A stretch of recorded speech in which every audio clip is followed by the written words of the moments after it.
Madam Mayor, it is 5:06 and we are live. Thank you. Good evening, everyone, and welcome to the commission. Is it a workshop, correct? Yes. Yeah, okay, great. Of May 23rd, 2022. Madam Clerk, can you call the roll? Mayor Betty Resch, Here. Vice Mayor Christopher McVoy, Here. Commissioner Sarah Maliga, Present. Commissioner Kimberly Stokes, Here. Commissioner Ronaldo Diaz. Here. So tonight, the Pledge of Allegiance led by Commissioner Stokes.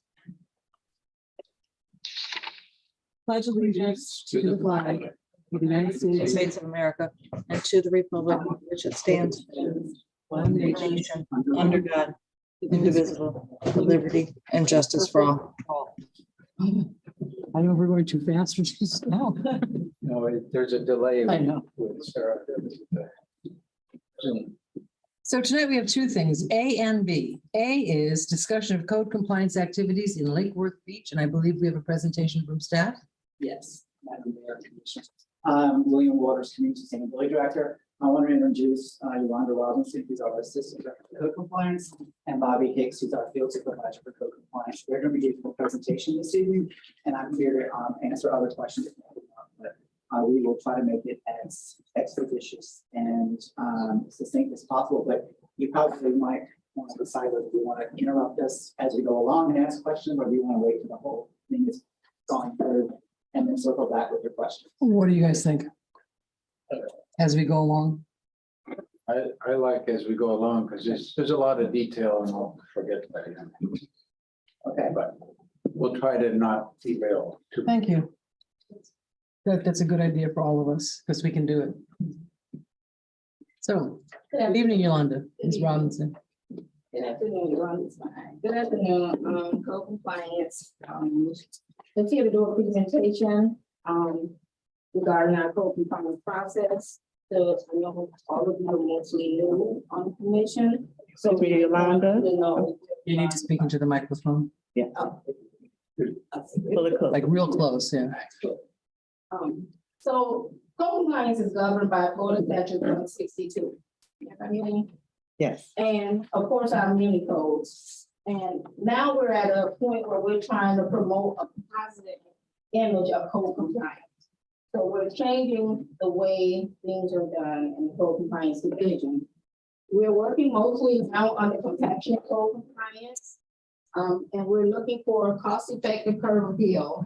We know we have many residents who have financial difficulties, especially during COVID. So we're working towards cost-effective curb appeal. We're focusing mainly on common violations to include landscape, garbage, trash, and debris. Something that the tenant or the occupant or the owner can just go and clear right away, comply right away. And then we're working on expired permits because we have a lot of work being performed on the weekends. We get phone calls and we have the work being performed on the weekend. So we're working on expired and work without permit. We're in hurricane season, so we definitely need permit for work that's performed on these properties because if new windows go in, of course, they can blow out if they're not inspected. So we're looking at that as a life health safety issue. Unlicensed and operable vehicles. We're mostly looking at public right-of-way for unlicensed and inoperable vehicles.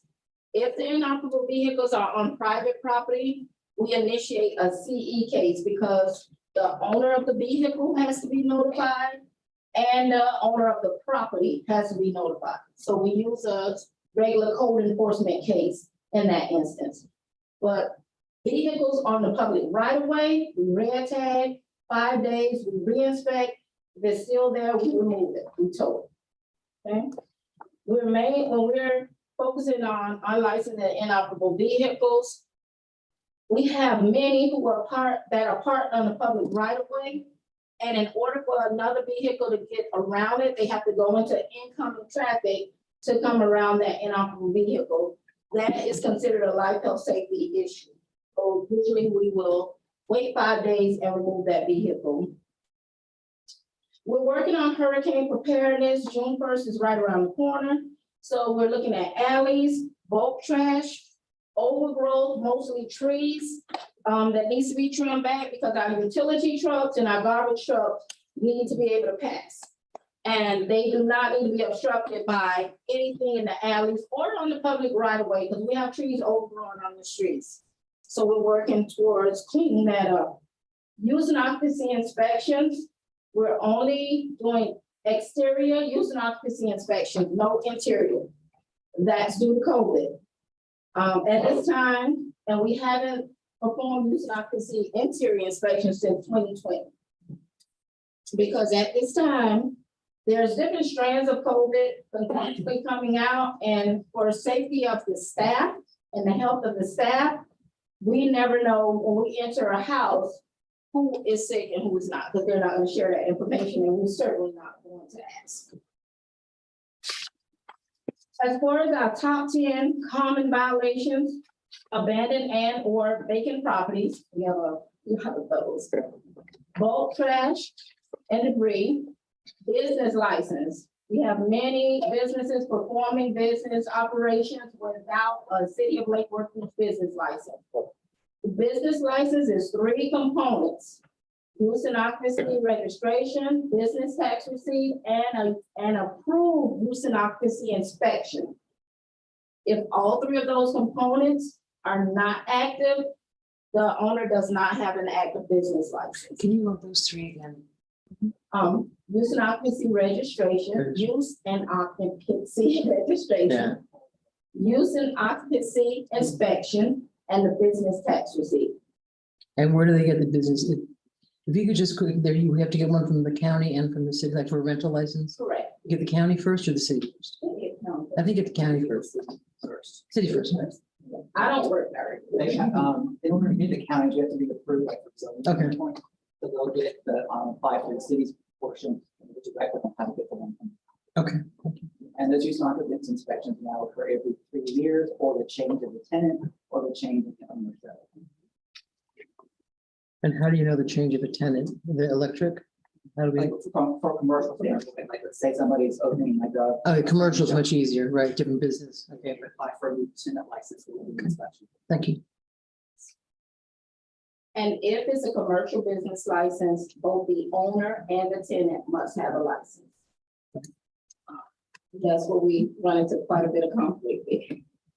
Dumpster requirements, we are looking at dumpster enclosures. We have complaints of trash flying everywhere, especially during this season. We want to make sure this trash, the garbage and trash and debris stay within that enclosure. Illegal dumping, we have a lot of illegal dumping complaints going on. So matter of fact, I just went to complaint today regarding illegal dumping near Herb Jones. So we're working with the illegal dumping, landscape maintenance, outdoor storage, and that includes businesses. The tire shops, they have to have those tires enclosed. They can't just be out in the weather. They draw mosquitoes, it's a lot. So normally if we have a complaint regarding tire shops, we contact the health department as well. We involve the health department. It's part of the process. Parking on grass, shutters board on the windows, that's egress. That's a fire hazard. And I'm oftentimes letting customers know, even if you can't get out the window, if you can open it up to get some smoke out, because most people pass away due to smoke inhalation. If you can get that window open to get the smoke out, it could possibly save your life. So they cannot have the boards and shutters on the windows. They have to remove those. So we're looking at that. Is there a date? Is it hurricane season that they can keep them up at after November 1st to the 30th?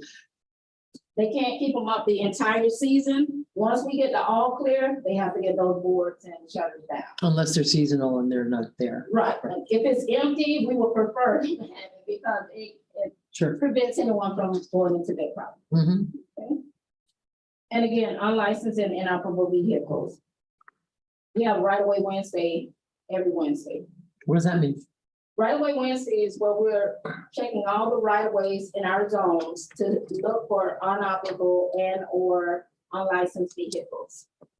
And I will say this, just because the vehicle does not look good, does not make it Right. unlicensed in our code.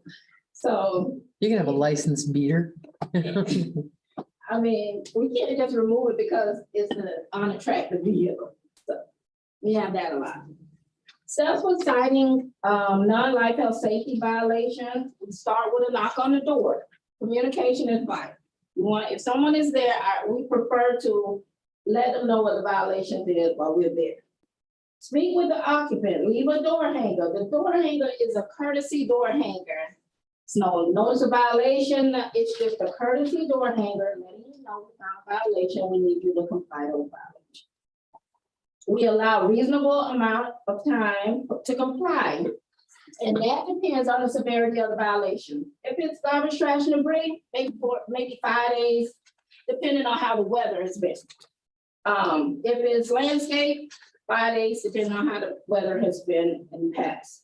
But if it's permits, we have to give more time because it's permitting issues and we know there's a process for that. And if it's in the historic district, even more time because we know there's a even longer process to get permits for in the historic district. We reinspect the property. We also telephone the owner. In a life health safety issue, we definitely telephone the owner because we do not want to wait for them to get a notice. We want them to try to cure that violation as soon as possible. And then a notice of violation is mailed. Self-residing life health safety, again, immediately telephone the owner. A notice of violation is mailed. And self-residing business rental license, telephone the owner if updated contact information is listed. Sometimes we do not have an email address, we do not have a current phone number. Papa only. Property appraiser only lists the property address. Property appraiser should always list the address where the owner wants the mail to go so that they can receive the mail. When we send out the notices of violation, if the tenant gets the mail, usually the owner is not going to get that mail. So we oftentimes ask them to please provide an address so that they can get the mail directly to the owner. That can be a problem, especially for the out-of-state owners. We do not have the information. Code compliance initiative, reinitiating right-of-way Wednesday, red tag and towing. Every Wednesday is dedicated to that. But we're looking for inoperable vehicles all week, not just on Wednesdays. Vehicles obstructing public right-of-ways, vehicle posing a life health safety issue, derelict vehicles in the right-of-way, tagging and towing transport trucks. Code has had a lot of issues with 18-wheelers parking in residential districts. And then the driver of the truck is nowhere to be found. Can't you give them a citation? Well, parking enforcement usually leads to citation. So we may involve Larry Lightfoot, but usually if we put the red tag on the vehicle, once they see it, they'll move it. Because I know there's a couple of places, I know Commissioner Malik is talking about like 18th Avenue, 12th Avenue, that it's constant. In my neighborhood, we have quite a few of them as well. And I just wondered why just give them a citation to. Now, we will have to go through Larry Lightfoot for those citations because he handles the public right of way. I must reiterate that code compliance is mainly private property. We do help out with the public right of way, but code compliance investigate and inspect violations on private property. A lot of times we are accused of not handling something that's not ours to do. So, but we work with all the different departments, all the different divisions. And Captain Bear's here. We have a task force team with Captain Bear, fire, legal, and code compliance. We meet the first Wednesday of every month to discuss issues that any of us may have. So we're all working together. So who, on the 18-wheelers on a public right-of-way, who has primary responsibility for that? Because presumably that's not legal anywhere in the city, Right. correct? Right, it's not to leave it overnight. Right. Depends on if you're doing business, if you're doing deliveries, Right. you can leave it there, but overnight you cannot. And we have a lot of issues with that. So We do. after hours, code enforcement is not there. So normally we will ask them to contact PBSO, And they're non-emergency, nodding in agreement back there. non-emergency members, and they assist us. So it's code, PBSO, and parking enforcement. We're all working together. So we have a really good relationship as far as the teamwork. Yeah. And this is a photo of it was on a Saturday and his truck was here. We had been talking to him several days about parking his truck. Oh, yeah. And it's right by the high school. Mhm. So.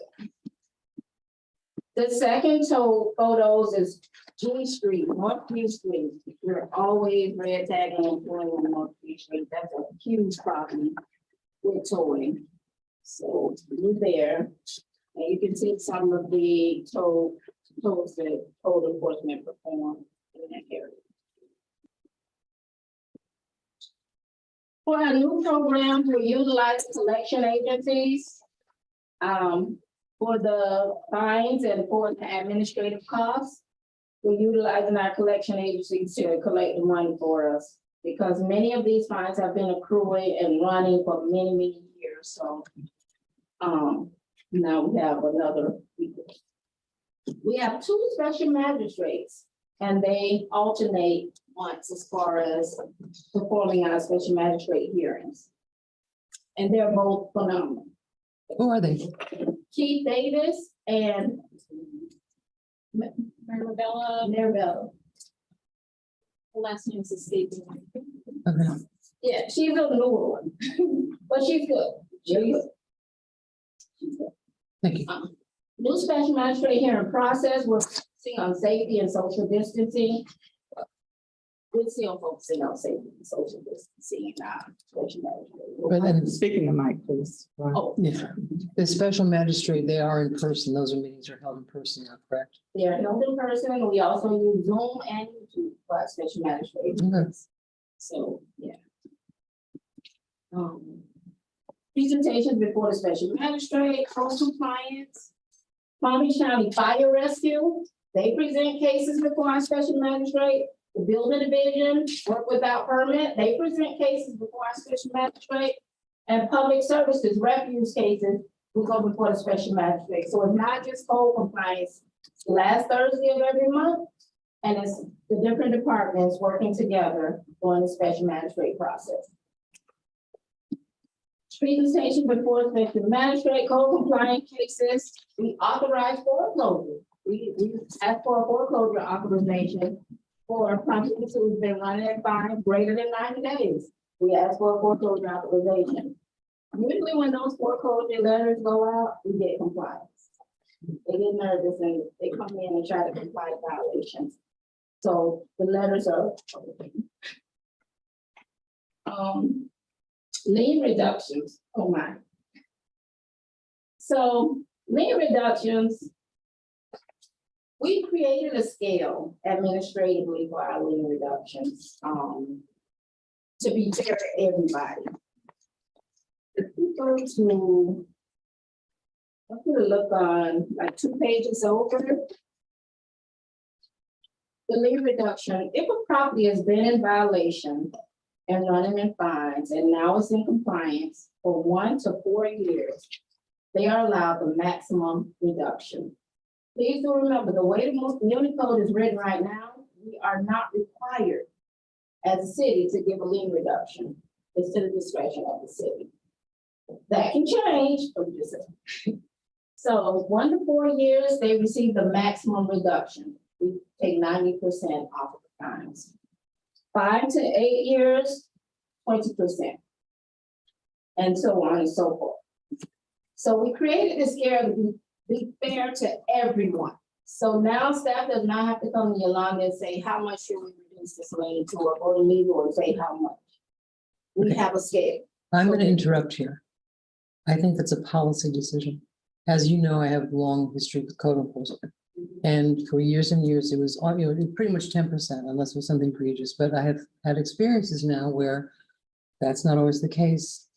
And I was told that there was a change in policy. And when I asked the sitting commission, no one knew the change in policy. I believe that this is a policy decision about how much people are going to be reduced. You know, somebody can buy a house that's been in violation for 18 years, they can bring it up in 6 months and now you've got a good piece of property. No, let's, yeah, you're gonna still, let's say, I mean, I've had experience with $100,000 fine. Guy comes in, brings it into compliance and he's not, you know, I mean, he improved a piece of property in the city, 15 of them as a matter of fact. And why are we punishing this man that came in and did this good thing by not reducing the fine more? I do not understand that, how that, and I do believe it's a policy decision about how that works. In that instance, if it's a new owner, they get the maximum reduction. They will receive That's the maximum. not my experience. And we can talk about it, but that is not my experience. So this is something that I want to look at a little bit. I have a question about that. If when somebody sells a piece of property, if there's all these fines that they've accumulated, wouldn't the new owner take that into consideration for the sales price of the Yes. property? Not necessarily. They would, you purchase the property, you purchase the fines along with it.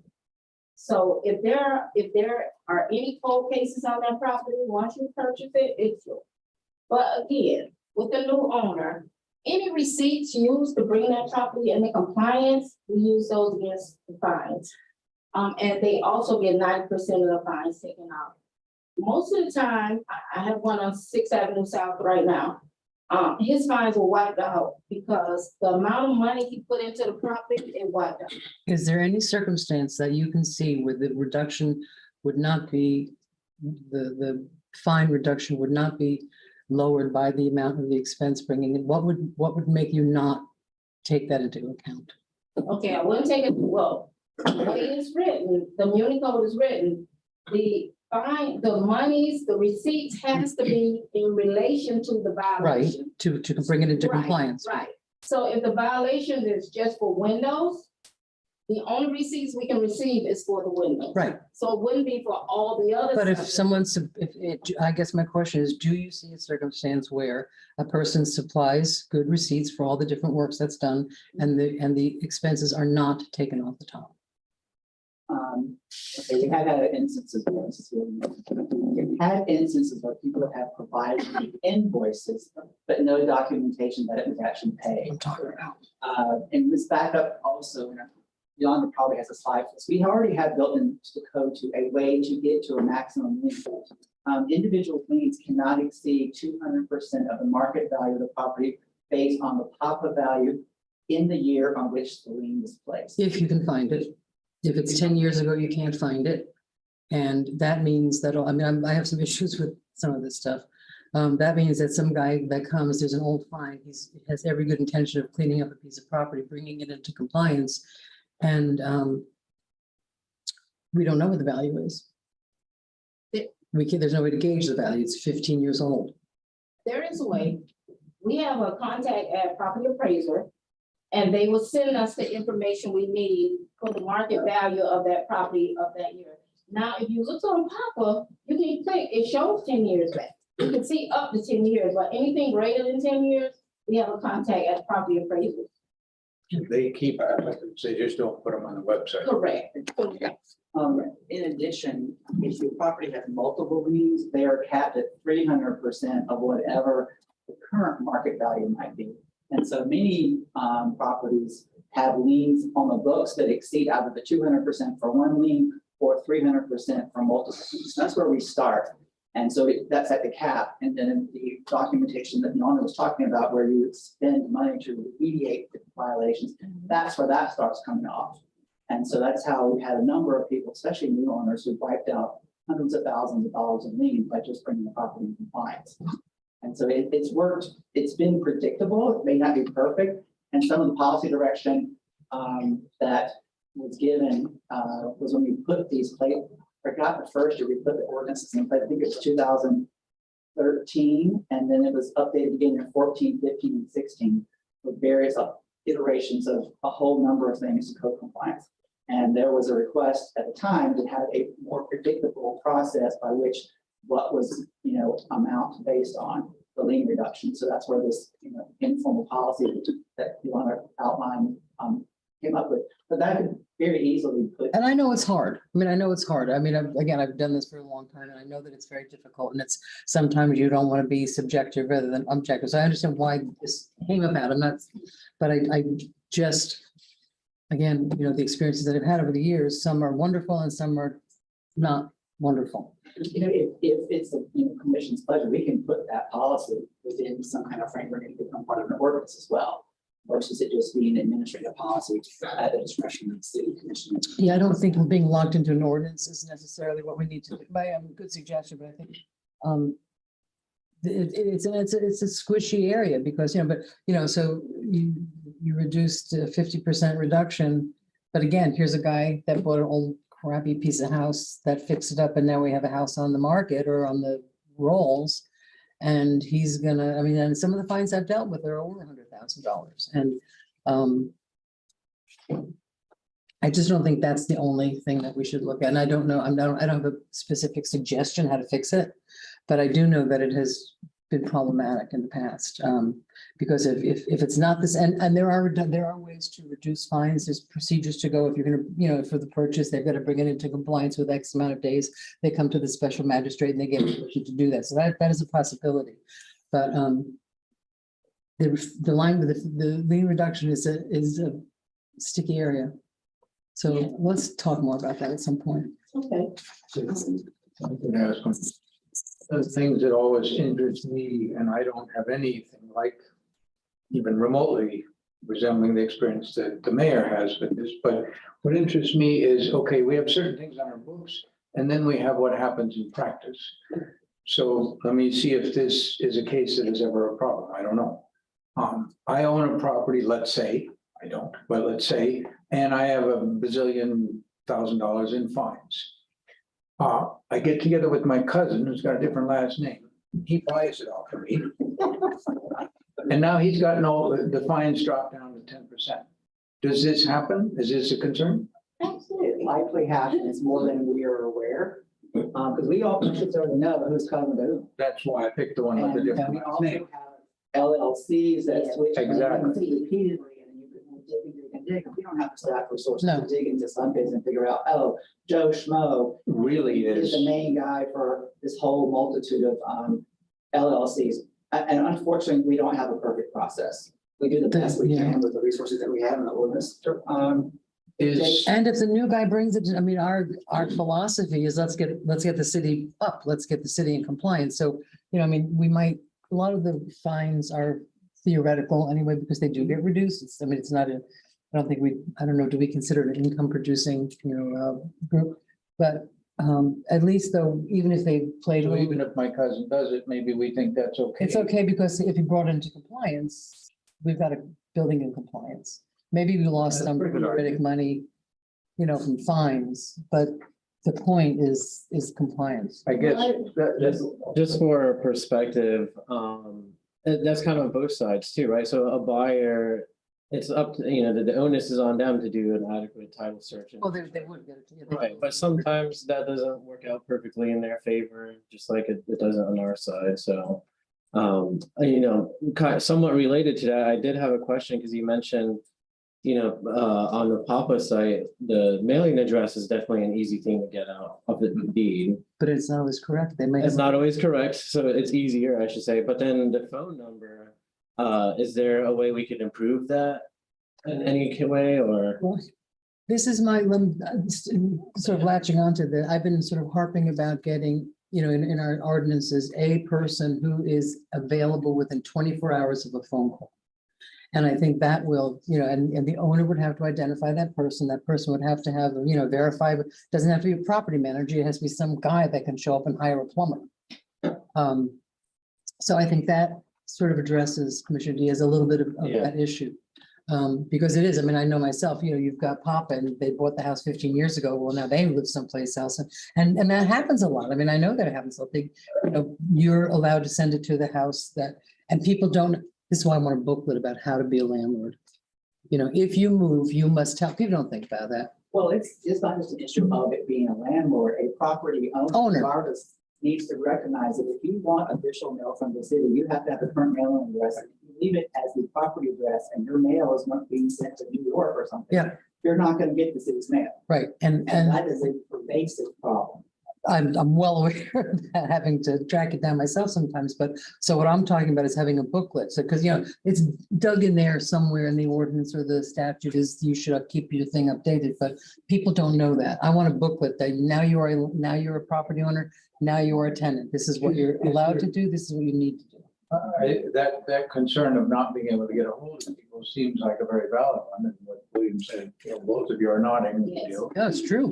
Rather than, realistically, it makes sense to tell people, look, if you move, it's your job to notify us. But is there some way that we could ping people, We don't know when either they're ping them gonna. on a periodic basis, or they have to ping us, or some problem develops for them that they know about? Why make it more And I- complicated? Why make it more complicated? All they have to do is give us a change of address. Yeah, but it doesn't work. Well, no, it does. No, but they're not giving a change of address. Right. They're looking at It's not pop-up. working. Well, no, owner needs to know when at the end of a divorce, if you move, notify the court. If you move, tell the city. And that's why I want a booklet. I want this plain in big black and white letters, so it's not hard to, you don't have to dig for it. If you move, you gotta let us know or you're not gonna get the mail. Well, let's back up for a second. It's more important they let the county know where they want their mail. But will the county update those records for us? They have to, because we have to, by Florida statute, use the address that's in Papa. They can give us whatever they want. We could do like a secondary mailing, but it has to go to whatever's in Papa, which is the owner of record address. And that's where our disconnect, I don't know how people pay their taxes if they don't get a tax bill. It befuddles me in many cases. But back to what Mr. Diaz was saying, we are moving forward, we do have a requirement that the property person, responsible party be here within local area for abandoned, vacant, and foreclosed properties. We did, and I was incorrect, and I'm sorry, we don't have it for rental properties. We were going to be bringing forward an ordinance amendment to take care of that, and it'll deal with some of it. But we don't, unless with a business license, all we have is the address of where the property owner expects to know. We don't have emails or phone numbers. Current business license applications, we do ask for that information now, and we're catching up with a lot of old business licenses that have been around for a long time that even though we put on a renewal notice, please provide this, inevitably comes back empty. And when we have 7,000, 8,000 business licenses to renew, it's a big staff burden to update all the information, figure out which ones gave it to us and which one didn't. But that is our goal, is eventually have that information for all business licenses that are in the system. But practically speaking, if the statute may say you have to use Papa, but if somebody sends you a letter, hi, I'm Bob and I moved, here's my new address, and that's in the file, I would think the city would use the correct address. We have, in our system, HTE, there's a space for additional addresses. So when they call us, we can add that address, but a lot of times they're not communicating. Well, then I understand, I totally get that they're not doing it, but I don't think they realize they have to. We send it to both addresses in that instance. We have to send it to the one at Pop. Mhm. We also post to the property. Please don't get that. That's another issue I have. That's from Florida Statute 162. We post to the property and we send certified mail. So we've covered our service requirements. Right. But it's up to the property owner to communicate with us with any updated or new information. It's up to them. And they need to know, that's all I'm saying is they need to know that we've got, the city, I think it's incumbent on us to figure out a way to simply, here's your pamphlet, you bought a piece of paper, on one page, if you move, you must let us or let the county know. Notices, I have couple experiences where, if I get a permit, I've got to put in a waterproof thing up on my, well, we put these little pink pieces of, mimeograph paper, and then it rains. And that's useless. I mean, and I understand that's the statute. I'm not, but could we not, and I've asked this for a long, long time, could we not put them in a plastic sleeve? Would it cost like 30 cents to do that? Just a piece of, just so that I had a client who almost got arrested because city was on their, few years ago was on their property, and, it was this, you couldn't read it. So all I want to do, anything that I say, or that again, because this is your electricity, I'm code, right? This is an area that I'm familiar with. All I'm saying is I want us as a city to take the responsibility to make this clear as concise and as accessible. You know, I can go through Muni code pretty good, but it's really hard to find, you know, where is that if you move, you've got vacant properties, same thing. I had a client who had a vacant property, didn't know that there was an ordinance that he had to report it for $100. And we were talking about the fees too. Didn't get the notice about it. And, you know, came with the, like, this is a hypothetical, so, you know, comes up with a $50,000 fine because they didn't do it and the fine started running and he never knew it. So all I'm saying, you know, I'm not, with this, we can fix this, is all I'm saying. There's easy, simple ways that we can fix this. I've been, yeah. So I just want to make sure I understand. So you're talking about having something, a pamphlet, something to our residents saying what you should know type of. Yeah, like when they come in, when they get a rental license, here's the booklet. You got to know this is, now you know, and have them sign for it. So, you know, I can't say to somebody, well, you should have read the statute, you should have read the, you know, Muni code. That's crazy. Not realistic. Right. Yeah. So, but if you get a pamphlet and you sign for that pamphlet and it's, you know, 10 pages and it's in bold print, it's not, here's the ordinance to look for you. This is what you need to, if your house is vacant, tell us, you know, here's what you have to do. Just make it simple because it's not. And for people, it's human nature to put our heads in the sand. You know, it really is. So you know, and I'm happy to participate in helping to create this because it's something that just feels really important. Just to help everybody so that you don't have to deal with that kind of stuff. No. It really is like this is a top, you know, top 5 complaint from people in this city is the lack of communication. And a lot of times I think it's innocent. It's not necessarily they're being, you know. It's not a malintent. Right. It's just nobody, you know, they're just not updating their records. They don't know. And, you know, I understand why they're upset. They wake up 10 years later, try to sell their house and realize there's a massive lien on it. And they say, wait a minute, I don't even remember any kind of contact. So I think it's a valiant, for sure, effort that we need to take on to figure out how we can. Yeah. I have slightly different course I want to go on. I'm just looking at, it seems like 2 different worlds over here where, you know, greater than 90 days, we might notify you that your house is being foreclosed on. And then when you flip 2 pages later, it's like, oh, you can be in violation for 20 years and we'll waive the fees as soon as you bring in the code compliance. So I'm trying to understand like how these 2 things live. They don't. Yeah, Florida, 20 years in Florida statute. After 20 years, that lien no longer exists. We cannot go after anybody for a lien after 20 years. Yeah. Okay, so I feel like I know, like, I've gotten written up for my lawn being overgrown when I was a new mom and we didn't get to it in time. And it can be very like, I don't know the system, I don't know all the statutes, I don't know all this stuff. And it can be very scary when you see something, if you don't address it right away, and then it's like, you feel like some real serious things can happen to your property. But then it seems like if you know the system, you can have like all these different LLCs and you can just not comply. And you know, it doesn't matter because when you sell it, you know, you're going to get your money anyways. And then the new owner is going to take on that baggage and deal with it. If he buys it with the liens, that's the thing. He knows that he does the title search. He knows that there's a lien there. So he either makes a deal with the buyer for the price, or he comes to the city for a reduction in fine subsequent to sale. So I guess for me, the biggest thing is making sure that we are able to handle that we're not so aggressive, that we can work with our residents, especially, I know some other cities have programs, and I understand this would require additional staff, maybe an extra person, not more time from the people that are already there, to oversee something where if you go onto somebody's property and that person is elderly or disabled, or, you know, that we have some way to help them come into compliance, and that we're really trying to, and I don't think you can do it with your current resources. So this is, you know, we're supposed to be talking about our wish list this summer.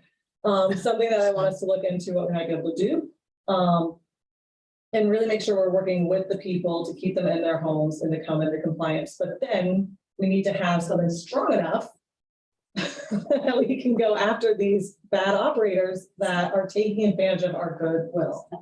So, okay, there are some properties running in fines for many years.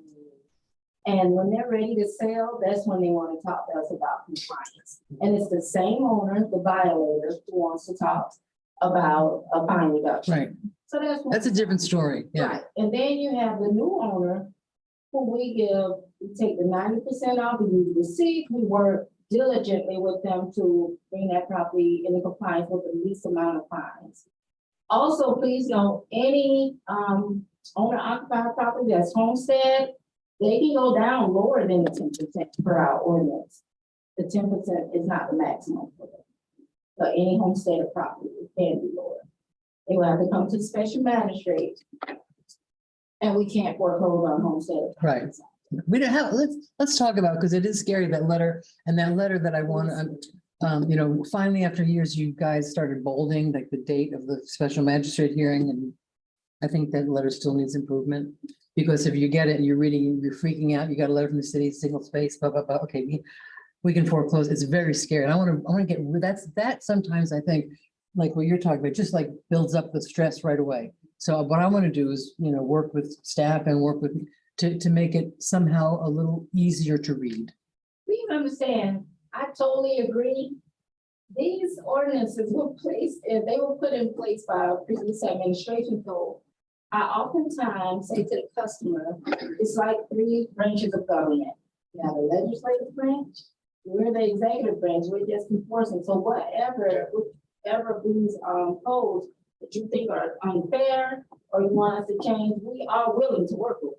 So anytime you want to look at the notices and legal, because there are certain Well, items I that know, must be in our notices. right. So we'll get with legal and we can see how we can, And I'm just really saying visually. Yeah. You know, it's single spaces, like when you get a motion on a case and you're like, oh my God, you read it the second time, okay, I can deal with this, but you get that first time and they have a heart attack. So that's just the vision of the city. A lot of what code enforcement is optics. And you are the people that are the frontline people, you know, with people in trouble. So that's, yeah, okay. And I might not be quite as focused on the visual, although I very much agree with that, but I've talked in my head with my wife, a few other people, for a while, that I would like the flavor of code enforcement to somehow develop for most people. The bad actors we'll put them aside for the moment because they exist and we've got to deal with them. But for a lot of people to somehow get the flavor to be, we all are in this community together to make this community better. We're in it together as homeowners, as renters, as landlords, as staff. And we're all moving, trying to do something together so that it has a positive feel to it.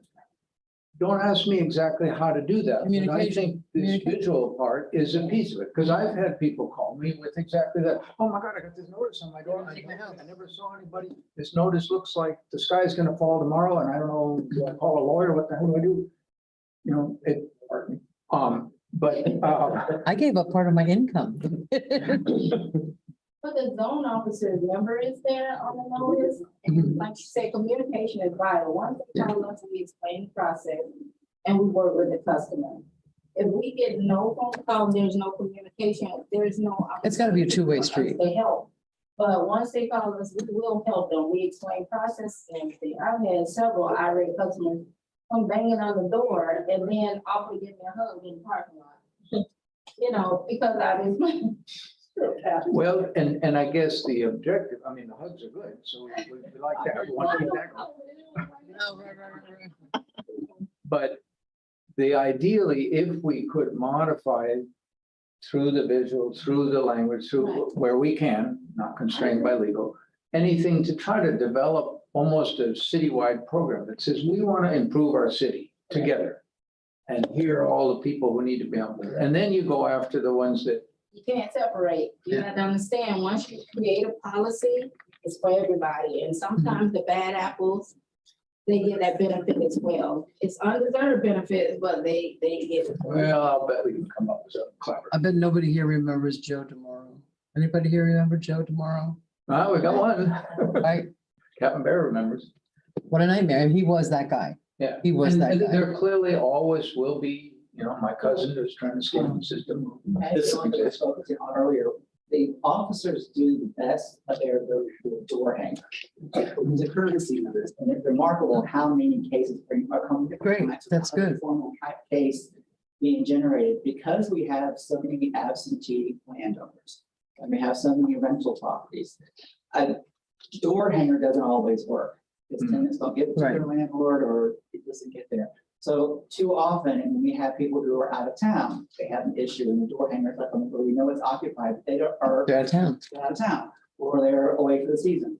At that point, if nothing happens, then they get that formal notice. But we have made the policies, at least since I've been here, Jelani's been around almost 10 years now. We have stressed, focus on courtesy door hanger first. And Or as far- even the knock on the door. Well, that's- before that. well, it's. Well, COVID kind of, Well, you kind of do both, because if you knock on the door and get somebody, you can hand them the courtesy notice. We also check to see whether the property actually has anyone living there. There's no point in leaving a courtesy notice on an empty house. are they in different languages, the courtesy? Yes, notices? they are. Yes, they are, in different languages. Uh-huh. So you're not doing interior inspections? Now, what if I get a phone call from somebody that is a tenant? And they send me a picture of their leaking, dangerous hot water heater inside. What do we do with that? That's a health and safety, I would think. If they can send photos, we'll initiate the code case, and we normally will contact the property owner by telephone. Hey, receive this complaint. It's very difficult because if the tenant complains, I'm afraid that the owner may retaliate. So it's a difficult situation because now we have no anonymous complaints. Which, So, I will have to. but the tenant's gonna have to know, they know that if it's gonna come down, that, right? Right, so when we inform them, okay, this complaint will be initiated, but please know when I put your name and address. in the It's gonna be there. complaint. It's not, and that's where our problem. That's a good I point. won't say how I feel about the no anonymous complaints because it's a I very think we can difficult guess. situation, but, and I think it may increase our homeless population, with that, because they will definitely, but anyway, but we will notify the owner of what we receive, of the complaint we receive, and see how we can fix it that way, and we'll initiate that case in the system. At that time, then they'll provide us some kind of documentation stating that They fixed water it. heater will fix or whatever.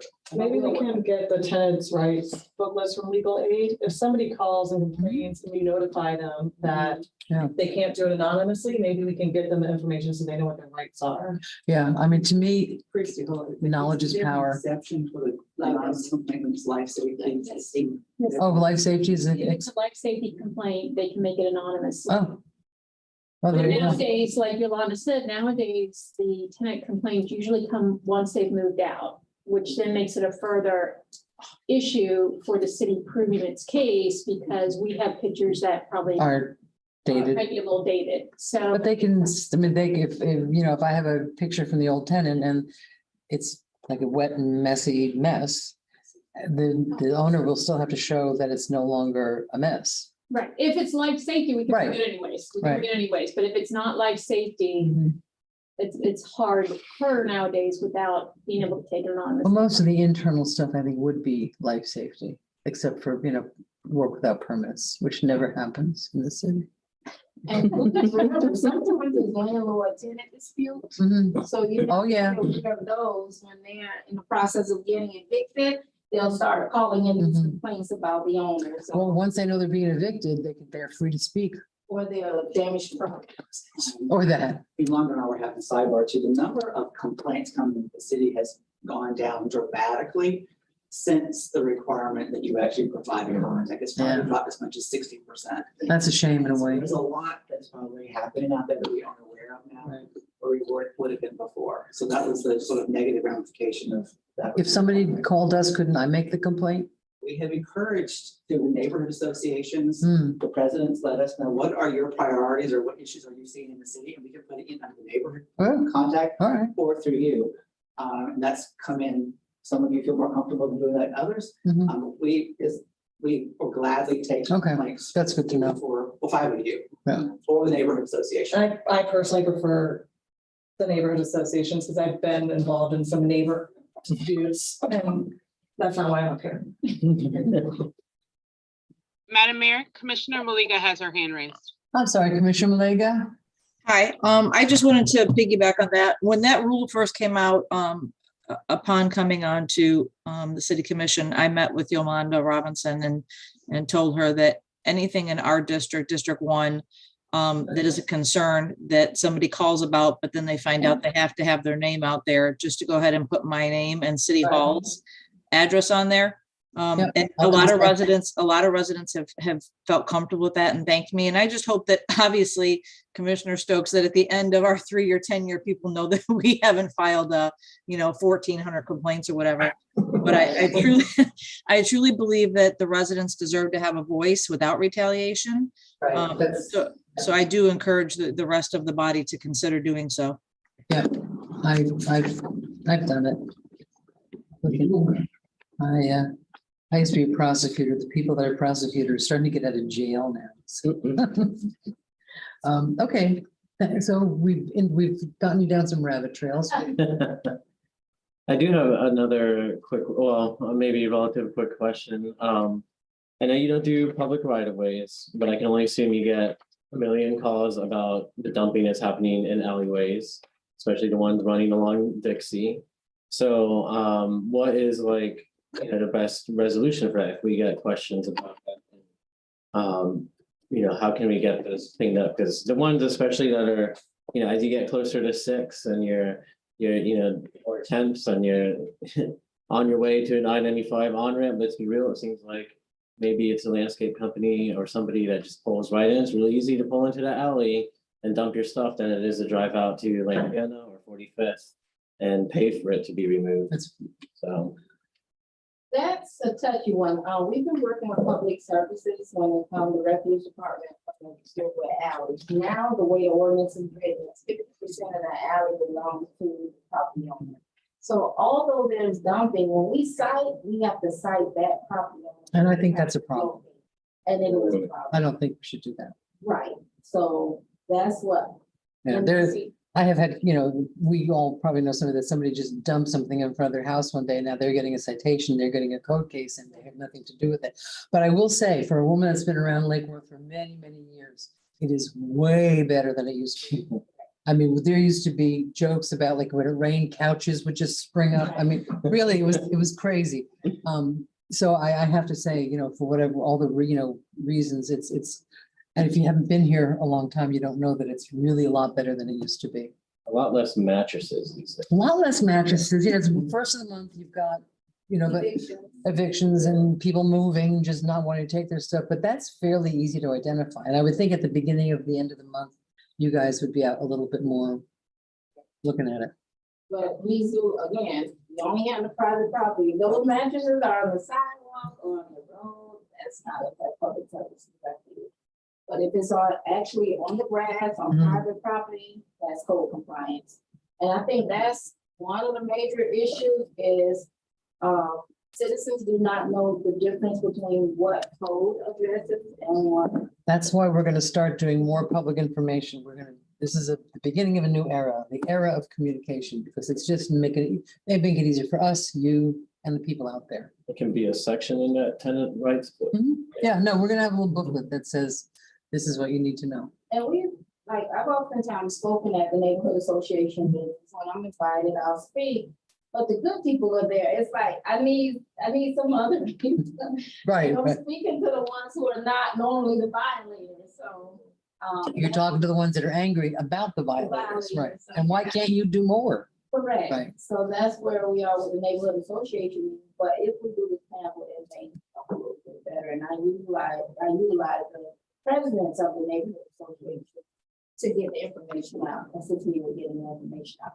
Are we actually foreclosing anything? I mean, I used to do title searches, and if there was not a mortgage, we went at, we did. The city is not overly successful with its foreclosures. The previous commission, and there was quite a bit of interest in compliance, wanted the city to aggressively get to the point where it would at least have the authorization to foreclose, even though we likely would not foreclose. Right, that's the 90-day. We have been working with one foreclosure almost the entire time I've been here, and it may get resolved shortly. Another one we lost because we went after a foreclosure on a property that had a gigantic mortgage on it, which Well, that's the thing. We have to find a property with like no more, and they are out there, no mortgage or a small mortgage, because you take it with the mortgage. The city to foreclose is, if there's a mortgage on it, well, I mean, but sometimes it might be, there's a mortgage on it, but it's worth to get it because you get it with the mortgage, right? Right, and so, what we had within the ordinance too, and I think Christie was going to help us with this, maybe Pam or Ryan. We have the ability to designate our rights of foreclosure to the CRA or sort of a private entity that's responsible, and the private entities have not worked out. Some of them think that foreclosure in Florida is really easy, but it's not. But the CRA has pursued a couple of foreclosures based on our transferring our authorization to them. I see our city attorney standing up. Good evening. Good evening, Madam Mayor and Commissioners. Yeah, when we took over in 2013, there was a stack about this high Right. of title searches. By the time we got to them, they were quite stale, so we would have had to redo that. Right. And at that time, working with William in code enforcement, there was sort of this, we really need to look at these strategically in terms of if there's a mortgage on the property that's worth more than the property, there's no sense Good point. foreclosing because you're going to take the property with that mortgage. Homestead, obviously, you can't foreclose on homestead. So if it's a homestead property, don't even pursue it.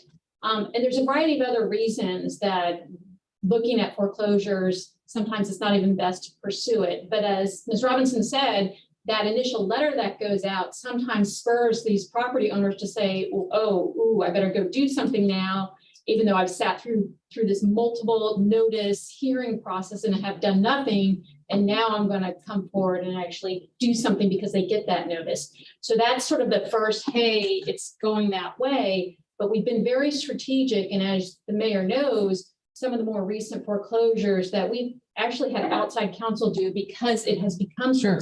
sort of specialized. Now the process of the foreclosures used to be bidding. Now it's all online. The nightmare. So we use outside counsel to do that, but it has been very strategic for properties that the city and the CRA are looking at Right. of recovering. On day-to-day larger liens, we don't do it because our history has been, you run into issues that you weren't aware of. Maybe there was unfortunately a hole in the underlying code enforcement case, or was there a drop notice? Maybe the person is very litigious and you end up getting appeals and appeals and appeals, and it takes years to foreclose. And it just doesn't become that type of strategic decision that you want to engage with because you're paying for attorney's fees that you may or may not be able to recover. So we kind of look at foreclosure as really that last ditch effort in code enforcement, but looking at it strategically if it's a property that the city has a real interest in going after. Not just your general day-to-day, commercial property. Well, but I'm going to say, if there's a house out there that has a fine and it's an old rental that just doesn't have a big mortgage and this with the values now, I mean, that's right. And the city gets it. The city could then Absolutely. sell it cheaply to somebody that they could rehab, if they could prove that they could rehab it. Right. And you're absolutely right. But it's that looking at that strategically, because there's a number of factors you got to consider getting there, and who the property owner is a big one, because a lot of times most people don't like when you're going to take their property. And they all of a sudden will claim they have no money, but then all of a sudden they hire a big attorney who comes in and makes your discovery last for a year. And we did this for the city of Riviera Beach, and we took about 10 cases, and every case was substantially different depending on what the property owner's response was to that litigation, holes perhaps in a city case and other issues. If there's an order and it's been recorded and it hasn't been appealed, isn't that? Notice is always a due process issue that they could challenge even in a foreclosure. Also, another issue they could bring up is if they suddenly homesteaded. Well, Then you run into all sorts of issues. So those are some of the experience that we've lived with and gone through. So our recommendation is always, if you want to entertain a foreclosure, we're happy to look at it, but let's look at it strategically because there's so many factors. there's very few out there that would be right for, I mean, I understand that, very few that would be, but it'd be nice to have like a law clerk, like a student lawyer, just come in and look at the title and just say, here's one. Right. We got one. Thank you. Let me ask you, I hate pop quizzes, but let me ask you another question. It's unfair, and it's my life is a pop quiz, right? if we want to have this requirement to have a person that physically will be on property within a short amount of, a few hours, whatever, is that something that we can do? Do we have the authority to make it more restrictive than the statute? Do you think we'd be in? You know, if you want to read, I mean, if you want to get back to us, but that's something that I'm really anxious to do. Right, and I think looking at what William Waters was mentioning earlier, looking at our existing ordinance dealing with vacant and foreclosed properties where we have that registration process, where you have to identify, here's who you call if there's an emergency, Right. and they have to keep that information up to date. Having some type of registration process is something that we could perhaps, expand to rental properties. And looking at the categories of what rental properties we were require that type of registration on is something that we could explore, not only for code enforcement purposes, but in your next issue with vacation rentals, Right. is having Sure. someone that's always available, that we have updated information on. Absolutely. It's like an annual registration process. I think you could do that. It wouldn't be part of your traditional code enforcement ordinance, because that's governed by 162, but it's something separate that we can look at, certainly doing to make sure there's always someone we can contact. That they can't get a license without that's a requirement for a license. Because it's gonna make everybody's job a lot easier. I mean, some, people, a lot of these apartments, their houses are now being bought up by corporations, and so it's not like, I mean, my tenants call me up on my cell phone and say, well, come and fix it, but that's unusual. And we'll do a caveat, like keep getting caught with the same people at the gym, same complaint. Yeah. A number of our rental properties, rental complexes, do not have anyone that the tenant can contact That's what I mean. after 5 o'clock. I think whatever information we get, the tenant should have. And I'm like, you gotta be kidding me. Yeah. What if there's an emergency? And I've just been surprised. And so I was thinking on to my review. Right. And for the tenants should have somebody who Absolutely. can call on Sunday if the water heater bursts. Absolutely. And it's surprising how many complexes in the city don't have anybody available except between 8 to 5 on Monday to Friday. Right. So if we can get that underway, I would appreciate it. We agree. Moving along, It's not easy. traditional code compliance process. Again, we start with the door hanger. The property owner has a reasonable amount of time based on the door hanger. If they comply within that time, case is closed. If not, we mail out the notice of violation, and we also post to the property. So they have 2 notices at that time. They, again, get a reasonable amount of time to bring the property into compliance. If not, they are placed on the agenda for the case to be presented before a special magistrate. Again, our special magistrate hearings are the last Thursday of every month, starting at 9 o'clock. We have one this Thursday. And then the special magistrate gives them additional time to bring the property into compliance before fines start accruing. Sometimes. They, according to the statute, the They can. minimum amount of time is 5 days. Right. We usually give them 5 days. And depending on permanent, if it's a permanent issue, more time again. And I know that your workers, if somebody's working on getting compliant, but it's taking longer, you will extend the time. I know that the city's been good about that. We will, even prior to going to Right. hearing administratively, we will postpone a case if they're showing good faith Mhm. toward voluntary compliance. Yeah.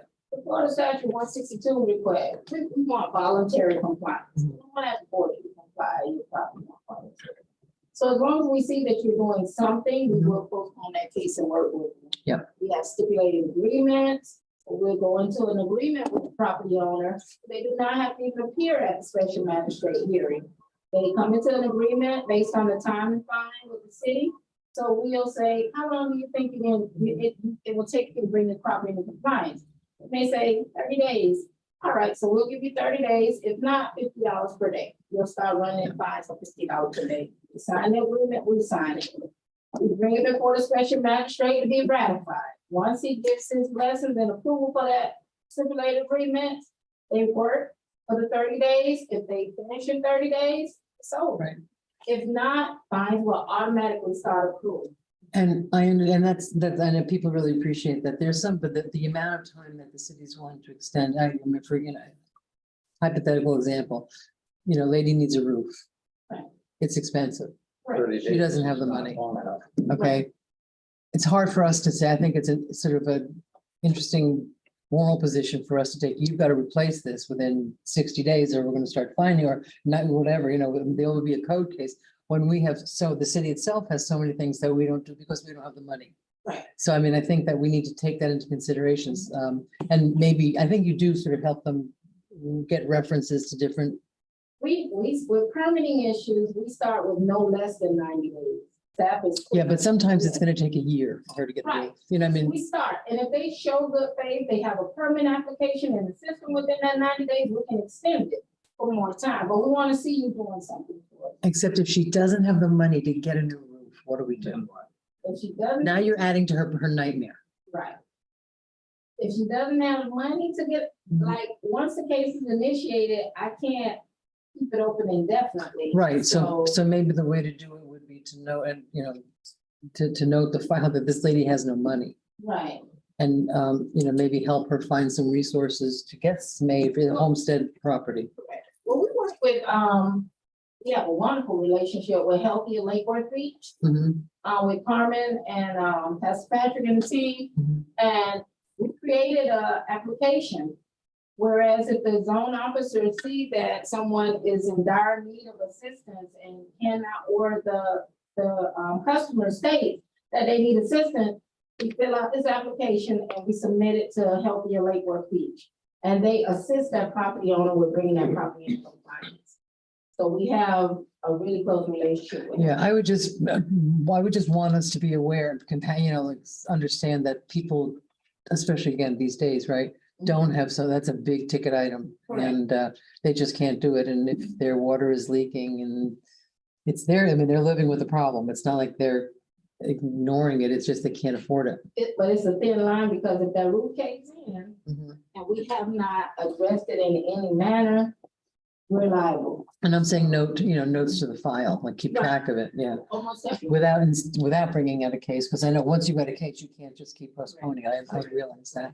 I think we should, I think this is definitely an area to dig Mhm. more into, because I know there are other cities that have funds and have things for the elderly, the Mhm. disabled, for people in a situation. Healthier Lake Worth, to my understanding, is about out of their funding. So we And I'm can going to suggest that we fund use some of our ARPA funds for that. I want to set some of the ARPA funds aside so that we can help. So we could get, I'm glad to hear that because this is something that, I mean, we've talked about a lot, Carmen and I, and this is such a big priority for me because the code enforcement is, like I said, it's a top complaint from Mhm. the city and it's not on staff. I think you're doing amazing, but let's be realistic, your code enforcement, their interaction is not gonna be generally, you know, positive. They have to, it's gonna incur work and liability and stuff. So Commissioner Stokes, well, everyone I think mentioned, how can we improve that? And I think, you know, Commissioner McBoy started touching on this, or this is something I've thought about a lot, and I've talked about it a lot with our city manager.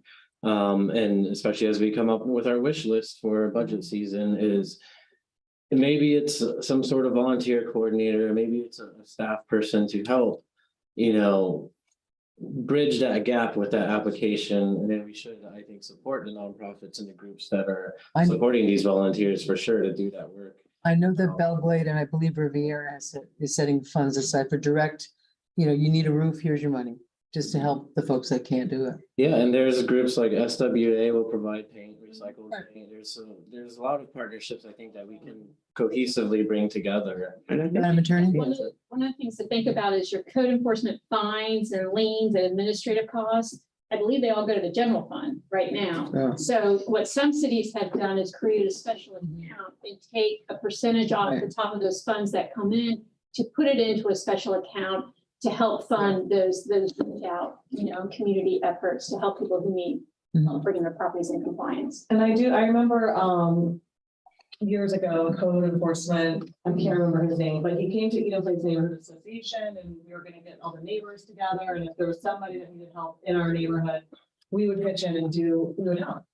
But it fell flat because they said, oh, there's a lady over here, she's older, she needs a new fence and all this stuff, and we're all sitting here, we don't know how to build a fence. Right.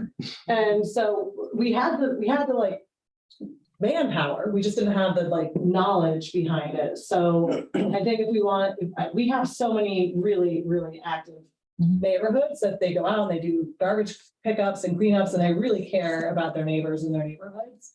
I just think we need something in place that has a little more structure, guidance, like, here's where you go to get the paint or get the material, here's a fund that could, Yeah. here's what we can do. Even, and one thing I've mentioned before is like, even if we funded like a trailer full of tools, like yard work tools, painting supplies, things like that, so that. Some of them, that's somebody's got to staff that. I can hear, I can just Yeah. feel Ms. Davis going, yeah, right. Cared for. Excuse me, Madam Mayor, Commissioner Yes. Malika has her hand raised again. Thank you, Commissioner Maliga. I just wanted to piggyback on what Yolanda was just saying in regards to Healthier Lake Worth Beach. That is all 100% accurate. Unfortunately, Healthier Lake Worth Beach is coming to the end of its $2 million grant. So that's not something that we can lean on Healthier Lake Worth Beach for unless we help find the funding for that. So I just want everyone to know that, yes, we can help with the hands and the hearts and the feet to do the work. But as far as some of the funding, I know Healthier Lake Worth Beach is really hard working right now, looking for grants to continue that program moving forward. So I just don't want us to rely on them as a backup plan. I do love the idea of engaging the neighborhood associations.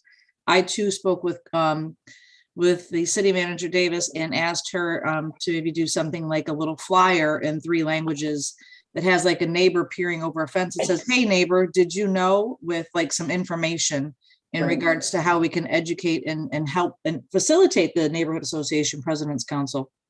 And thank you. And I'm going to advocate for some ARPA funds to be used for that. Ms. Davis, do you have a comment? Yes, Madam Mayor. Oh, your light's on even. Yeah.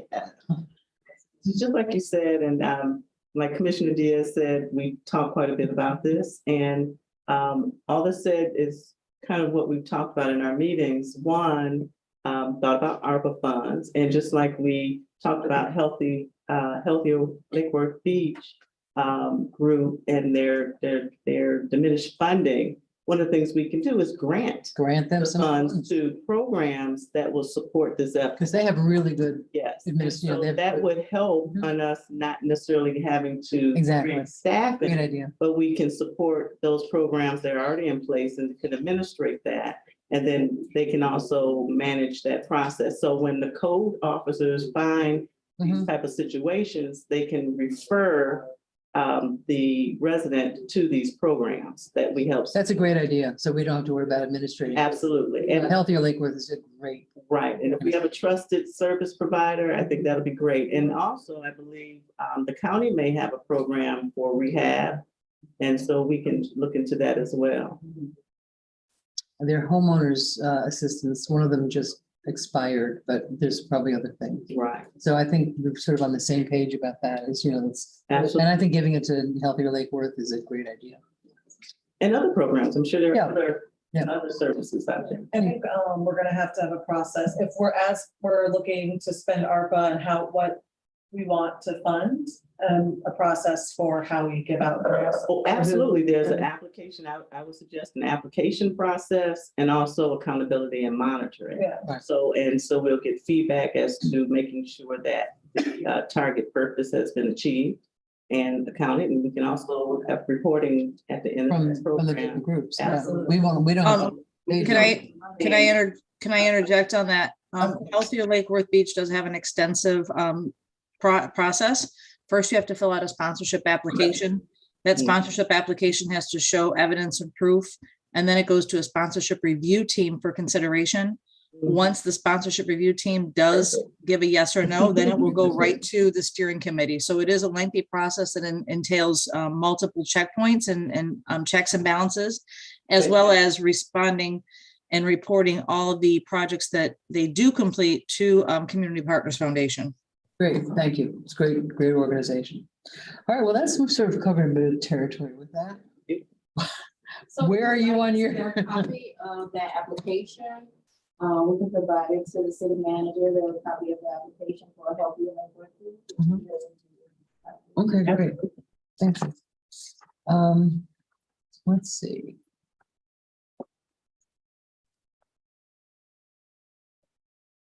Nuisance abatement.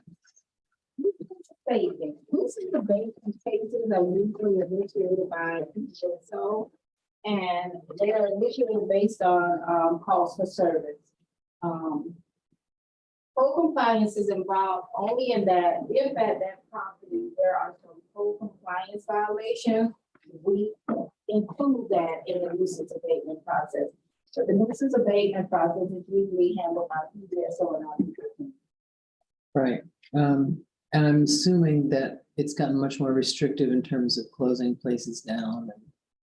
Because we had a heyday in the 90s. We just like, you're done.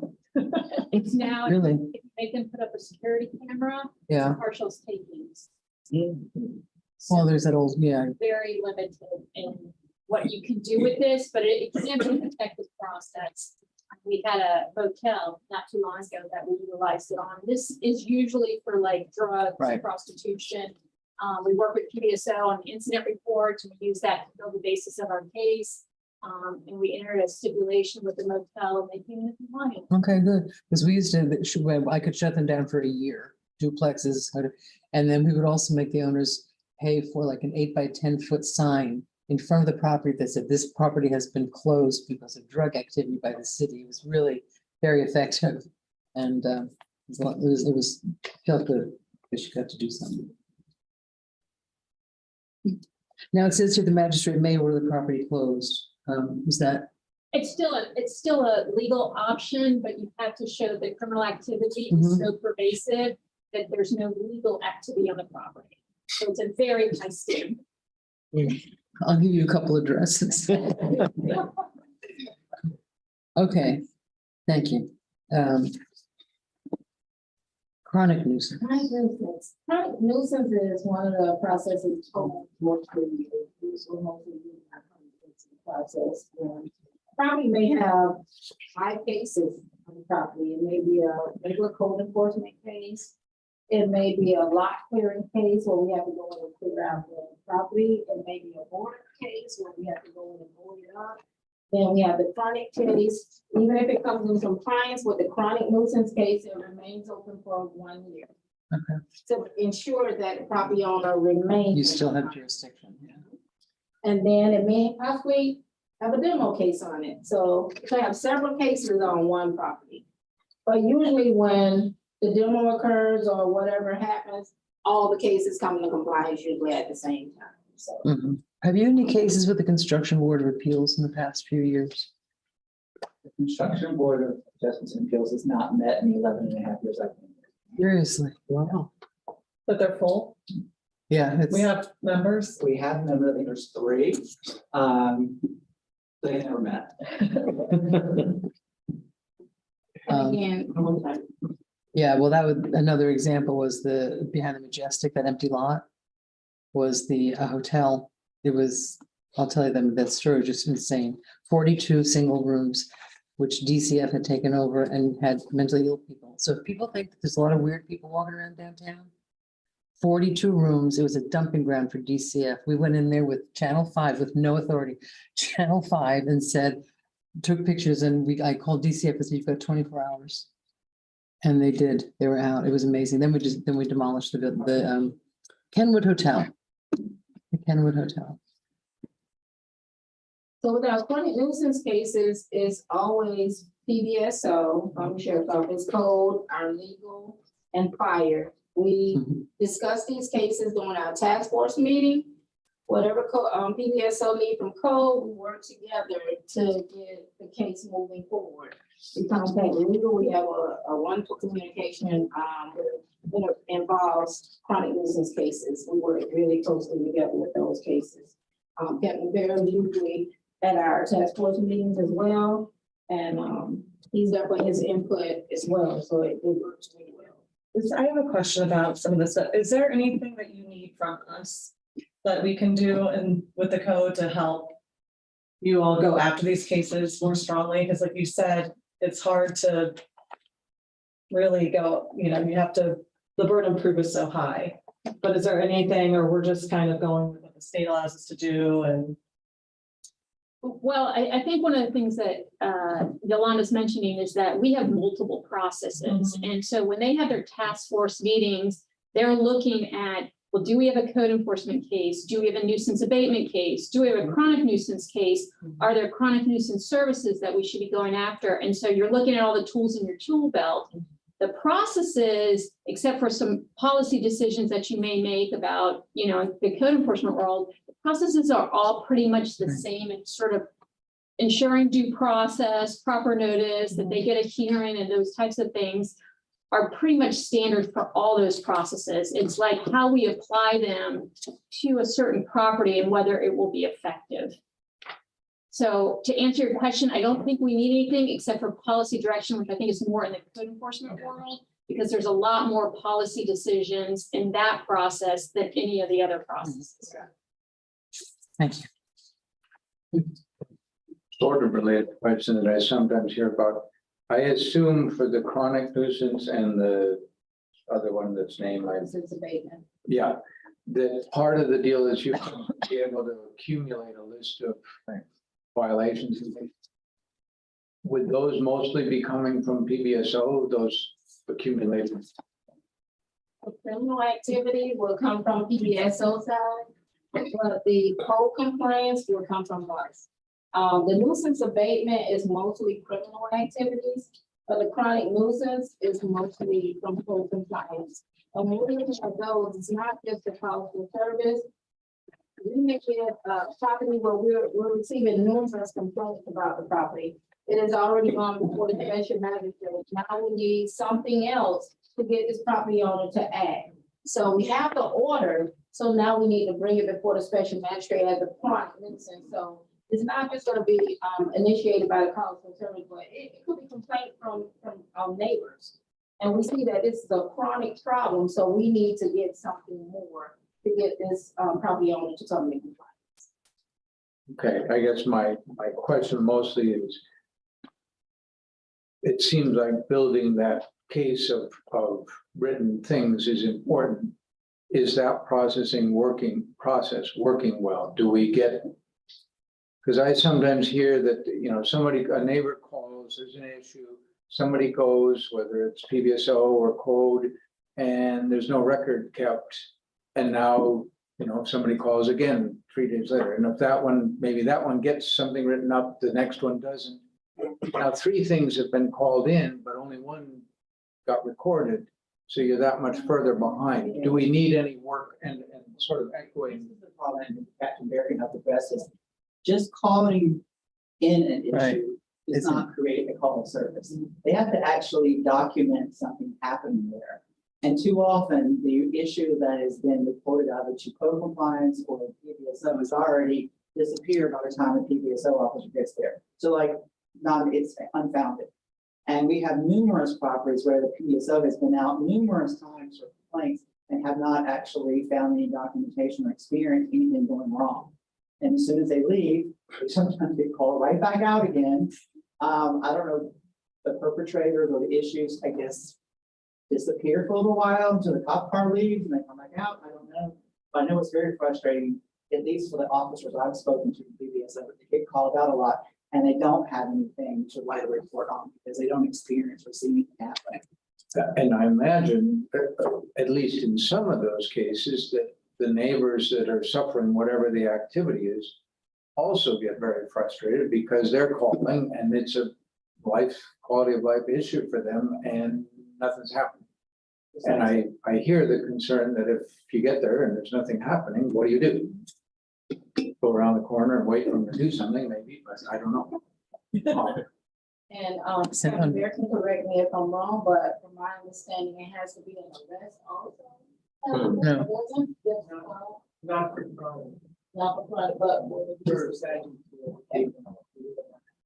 What about, let's just say as a hypothetical, there's a big house, there might be a big house in the city and they keep having weddings and venues that are not, Supposed to happen. private. Let's just say they're not private. It's not their girlfriends, it's not their cousins. And let's say that the city commission gets a lot of complaints about the particular thing. What do we do about that? I mean, because it's on the weekends, but somebody can go out there, it's during the day. and it's set up so that it's not gonna disappear. It's not what we know, but it's what we can prove. I oftentimes tell the code officers, we have to be able to prove that they're actually making money off of it. And it's not, anybody can say it's a family member, they decided to allow them to have a wedding at their house. How can we say that it's not a wedding for a family? member? The 40th one in a month.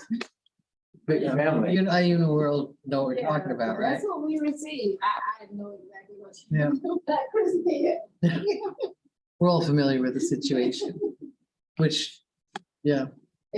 So what's a more clear definition of an incident then? Because what about the other code and violations like noise, traffic issues, maybe, like what is, what is defined as a PBSO incident? So drug sales, prostitution, gang related activities, I guess, usually those can be pretty clear, but they don't always result in an indictment or really any kind of action. What if the person is picked up and brought to rehab instead? Is that considered an incident? Madam Mayor, if I may Sure. explain, okay, so under nuisance abatement, which is also statutorily driven, there doesn't have to be an arrest. What we like to use is an incident report, because as you mentioned, sometimes they might take them to the hospital, but they clearly find drugs at the location. That can count as one of those incidents towards nuisance abatement. On chronic nuisance, which is more focused on calls for service and repeat code compliance issues, there's a laundry list actually in the ordinance of what kinds of calls for service will qualify. And there's exemptions, because obviously if it's a domestic violence situation, we exempt that out. If it's a call for some kind of a victim assistance or something like that, we cancel that out. We don't count that against the property owner as one of those calls for service. So both those ordinances have little tweaks to the process, and depending which one we're pursuing, we have to make sure that we meet those, criteria for each process. Are ODs overdoses? I believe we addressed overdoses and chronic nuisance and added that as a criteria to show calls for service, because if there's repeat calls for service of overdosing at a property, it's an indicator of something. Something's happening, yes. Thank you. Anything else from anybody? Okay, that the last page, marketing and advertising. Oh. Remedial services, our remedial services, our board ups, our lot clearings, our tag and tow for inoperable vehicles, and our demos. When those violations are cited and we provide those remedial services, the amount that's owed to the city is placed on the customer's tax roll. Right. So it's nothing they go before a special magistrate with, it automatically goes on the tax. I want to find out when that contract comes up for lot clearing. Is it a yearly contract? No, I think it was just renewed. Yeah, it was. Basically, For how long, do we know? I think 3 years. Because I'm going to look at those. We can always add other one, but you're going to be getting a agenda item very soon to create the tax assessment for the remedial service expenses. I believe it's coming to you June 21st. You mean the ones that have already been done? To Yes. Yeah, some of the, I have to say, some of the prices that I see for a lot clearing are way high. I think that, and I've had a couple experiences with lot clearings done, so I'm sort of looking at that as well. There's a schedule of fees that sort of piggyback on West Palm Beaches from the lot clearing. So they have a schedule of fees on board ups as well as lot clearings. And then back to what I was saying before, you're going to see that request to create the tax roll assessment on one hearing. And then later in July, there'll be a public hearing, people can contest if they wish on what expenses are being placed on their tax. Well, you'll see 2 items in the next couple of months that reflect these expenses to get on the tax roll. Okay, I have one more question, and this is about the empty lot registration, empty property registration. Many phone calls I've gotten, well, quite a few phone calls I've gotten. It used to be, I think, $100 a year, $150 a year, and now it's like, how much? It's the longer it's vacant, the more it costs. And that's, And we can address that with the schedule, yeah, schedule. I want to look at that, because, But there's a difference of opinion. We've heard recently that there is a desire to have a charge for people's Right. properties that are vacant. Well, we already kind of have that. right, And the amount, some people aren't happy with it. We have also talked about for several years, hoping to bring that in-house to make it easier to register, but we just don't have the staff resources right now to do that. To register, I mean, the vacant properties, Yeah. Done by somebody within the code compliance division. right? Because I tried to hook somebody up once. It was really hard, like online to do it. I mean, I called them, it was not easy. And I think maybe, so we're gonna look at that schedule because for a small residential lot, I think that's one thing, but when we talk about, commercial and corporate owners, it's a little bit different. So I would like, it's up to like $800 or something. Oh, and we appreciate what you're saying. Part of our schedule of fees and charges was somewhat dictated by how community champions would service our needs. We had a different schedule for properties that were vacant and had a building on them versus Right. vacant with no buildings. And they did not like having to have two different schedules. We were different. So we then went, this is before you all sat there, we changed it to, it's the same for everybody. And then there was a desire to penalize people for having their properties vacant for too long. And then it was estimated scale, which trips by certain amounts. And it was regardless of whether it was residential or commercial. So I believe where we would want to go as staff as a recommendation, and where I think that you all want to go, would really be best served if we were able to create a staff position dedicated for this, because then we could actually run our own rules, whether vacant property within the buildings has one schedule, vacant commercial has one schedule, Right. and vacant residential has a schedule. But if we could talk about that more. Yeah, no, I'd like to talk about that. Right. And then marketing research, we're gonna do those. Yes, that includes the code compliant implementation.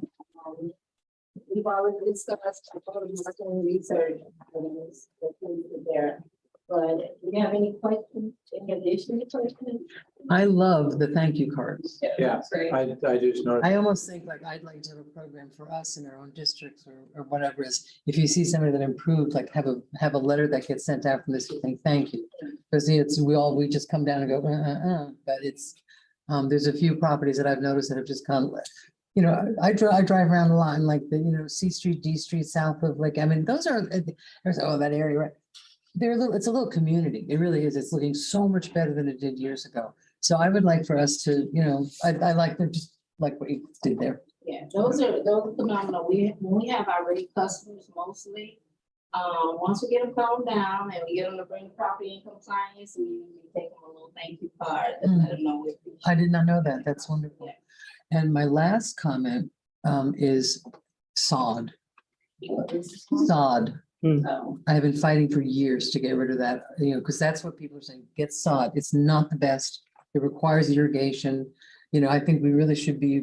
I thought that we had changed our land. I don't know. ordinance but I. Well, people are being told to get sod. That's what would concern me too. There are multiple things that you can do to do your ground cover, whether it's sod, ground covers, whatever. People do some mulch. People have sort of chosen the sod route because oftentimes it's the most expeditious and the least expensive. And once you do the heated grass, you can do this established pretty quickly and not have to irrigate it. We are working on some performance standards and some updates to the landscape code to be able to tell somebody, if you're going to do ground covers, it's this gallon size on this center, Right. which we think will within 6 months will be ground cover. We're still struggling with getting that performance standard because we'd like to be able to get some prescriptive to property that they know, okay, if I do all this, I'm going to be in compliance. Mhm. Because the ground cover, sometimes they'll plant a few and it's going to be ground cover within 5 years, which sort of doesn't mean intended. We hear you and I have to agree with you. Staff agrees with you. The sod is not the answer in most cases. And people do get told, because it is, you throw it down, it looks good for 6 weeks, and but. Lots of case facts. And I get right. So I mean, I would like us to step back from that recommendation. well, we Yeah. usually recommend, well, the way the code is written, it could be 50% living ground cover and 50% something else. Mhm. You can't have a full front yard of all rock or All the, all mulch. yeah, It has to be 50-50. So we usually recommend the 50% living ground cover and then whatever else they choose to put there, they can put common ground. it's so funny. There's a couple houses that years ago you could do that, and there's a couple remaining I'm not gonna say where, because I don't want to sick the code one, but that were dorm, that, when I was coming here in the sixties, there were a lot of rock, I mean, we're not doing it now, but that was what people did, because they were gone all winter. Summer, they were We gone all have summer. fully paved yards too. Yeah, so, okay, well, thank you very much, we appreciate your effort in putting this together. Oh, I'm sorry, you keep putting your light under a bushel. Oh, sorry. And I know I've talked to you before about this, but one of the things that I'm interested in as the team is going out and driving through the neighborhoods is really keeping an eye out for stop signs that are covered Mhm. by vegetation, and I see them all the That's- time in my district. That's an easy fix. Yeah, well, it isn't, well, some of them, I'm like, oh, I want shade trees, right? And I'm like, in maybe like a few years, this tree won't be blocking this stop sign, but right now, so I don't know what we do in those cases. Trim around it. But it's a lot in my district. Anybody It's not else? safe. Thank you. Same, I mean, that's a big one on federal, a lot of blind corners, and I know we have ordinances already to prevent, supposed to prevent that, but keep an eye. Keep some clippers in your. Self-help, takes 5 minutes. Triangle. Yeah. And as a matter of fact, I was just in College Park today on Duke and Federal, looking at the visibility triangle there today. I was addressing that today, so I have the photos and everything. We got the courtesy door hanger to try to get, we got the courtesy door hanger, although it was 2 properties, to try to get them covered compliance, with that visibility triangle, because it's very dangerous. But I'm also finding riding through the city, vans and trucks and they're parked on the right of way and they're so close to the stop sign. There's a visibility triangle issue with those as well, so we see that. I'll bet Commissioner McVoy has, she doesn't have her hand up. So you go. I know that she's raised that same concern. Right, And yeah. it is a very valid concern. Just a little one for William, when you're trying to work those performance measures or performance standards for the ground cover, it seems to me that the irrigation is a very big part of that. I can plant at whatever density I want. If I don't irrigate it, I get nothing. But I agree with you, however, We shouldn't require irrigation, but somehow you've got to get the stuff. it's gotta be watered in. kept alive. Yeah. And if I want to put a little, back and forth sprinkler to get it established, That's fine, because, but you got to do it. yeah, but I think if it's required, I mean, there's a couple of parking lots around here that have no landscaping and no nothing, but, as long as it's very expensive to put irrigation. in. Yeah. So. But if I'm you're not- gonna plant it, it should be kept alive. Exactly. Madam Mayor, Sure. since you brought it back up, I thought about it, talking about live, Mhm. grass and sod. There's also an issue in the community about artificial grass. So I hate to bring that up, but that's a reality. And it wasn't. It must be talked about. We've, a recent election solved that. So I just want to make sure we know what the requirement is and what the code says about, what's required in your front yard or on the grass ground cover. Artificial turf in the front yard. You can? No. No, okay. It was when it was brought up, staff got murdered by a few people. And others said, it's not an environmental sustainable realm of where they wants to be. And we do allow it in certain instances, commercial, like if you The go dog walk park. around, Right. there are certain allowances on private property in the backyard, but not in the front yard. Thank you. And I think I have a consensus for us not to bring it back for reconsideration. Let's not. You do have a consensus. Okay, I'm sorry that I brought, but I just wanted. But no, that's fine. Now it's out in the open and we've Your talked thoughts about it. So, Thank you. We've aired it and we're done. Thank you very much. Bring back to you, talk about. yeah. Under LDR. Troublemaker. No, it's not. Solve problems. No, listen, Yes. she's a problem solver.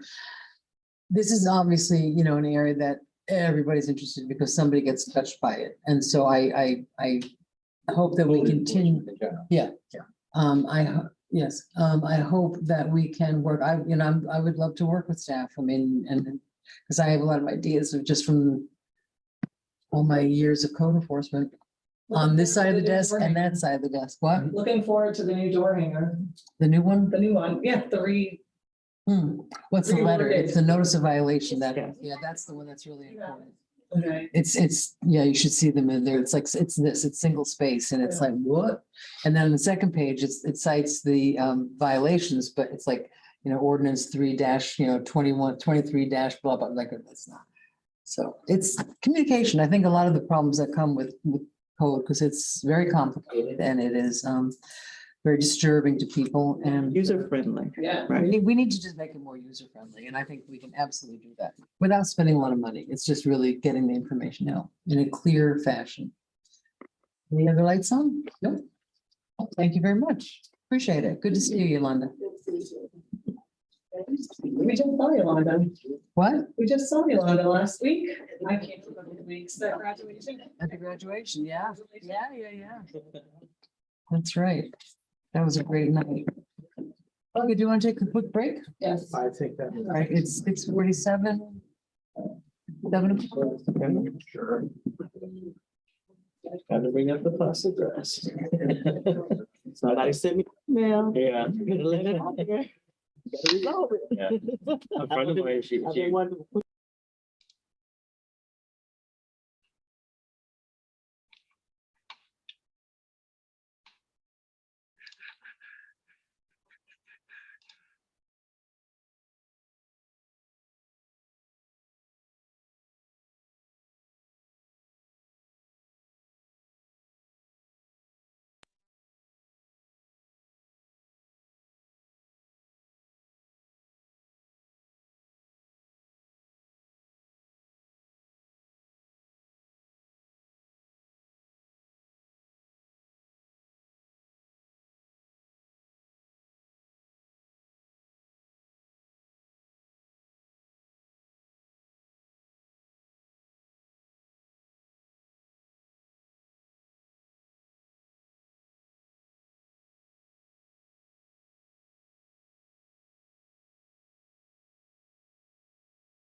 And a half, Sam. Okay. Thanks. Ooh.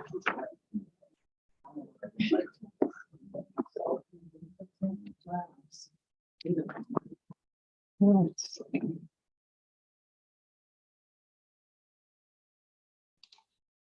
Now we are on part two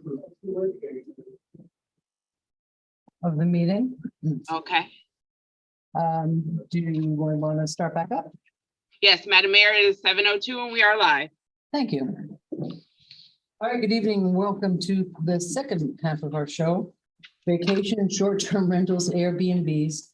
And this is a workshop. We're going to be listening. We're going to be asking questions and discussing things, but we're not coming to any kind of an action tonight because it's just a workshop. So I believe that we have a presentation from staff. Here's a bit of a presentation. A bit of a presentation. William Waters, Director. I'm going to try to make it as succinct as possible to catch you up. The legal team of the city's office and I've been covering this for the past 10 years. It does go back that far. The first issues of vacation rentals sort of arose toward the end of the past recession under the two city managers ago under Susan Stanton. And then after her termination, beginning in, I guess, the winter, spring of 2012, there was a great deal of interest in liberating. What should we do? The city had discussed where it stood. There were some efforts made to create a self-managed association of vacation rentals. So not long thereafter, the city adopted a statute that preempted any cities from putting regulations that allowed or disallowed unless they had regulations in place before June 2011. And so we've gone with the zoning code that was in place when I arrived here in 2010.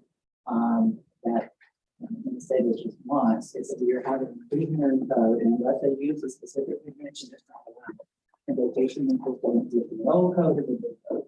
And transient lodging, which is where we consider more transient type things, are limited to 60 days and less in the city, and 60 days and more for residential, single family. So anyway.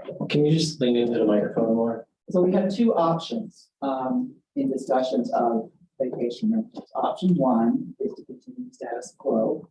I was just talking to Yolanda. We have several hundred properties that have brought to our attention complaints that are vacation rentals.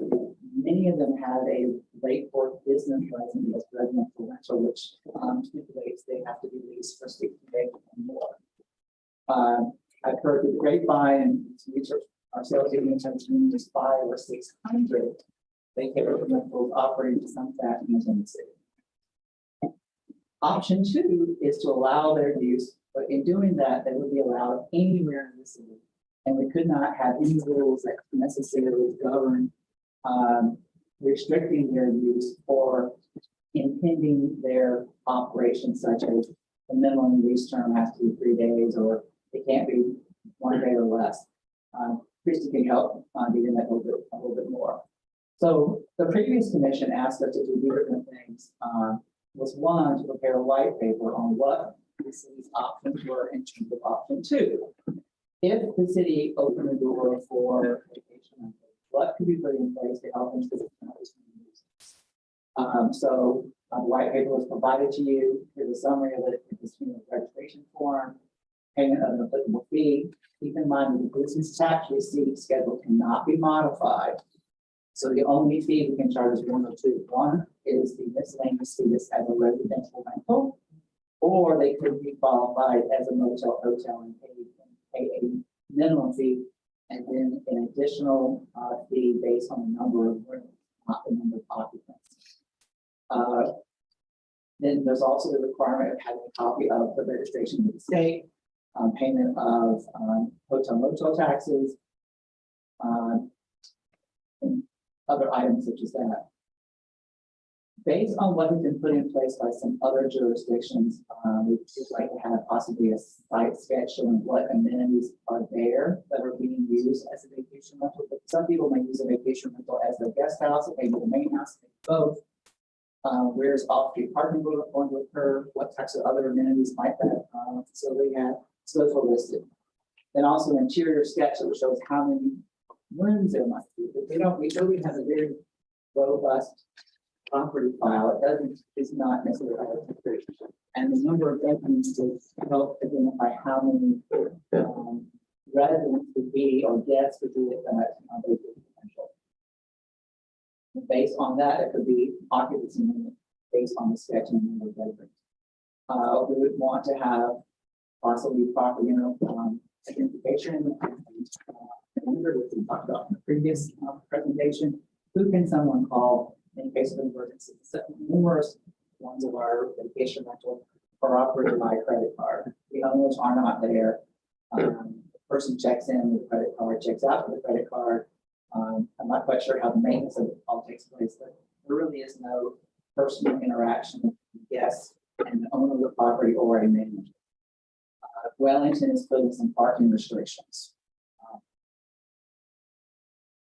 Other items that would be germane just to the city would be that the properties could not be claimed as homestead. However, in Lake Worth Beach, there are a number of owner-occupied homesteaded properties that are used as vacation rentals off-season or in given holiday. There will be a conflict of that requirement in some respects. Many of those vacation rentals are owned by local people or who don't live at the property or absentee people who live in other states. Because it's a commercial enterprise and not residential, a commercial utility rate would be applied to vacation rentals versus a residential one. We have to coordinate with Village of Palm Springs and taking care of it because they are part of our service area. There are some other parts of the county unincorporated in our service area. Do you mind slowing down just a tad and speaking into the mic? All right. Thank you.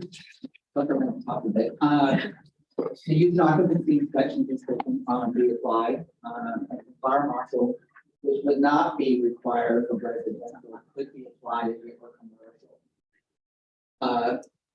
Exterior signage would be consistent with our current sign code. Most single family areas, which is like 2/3 of the city, we don't allow any external signage.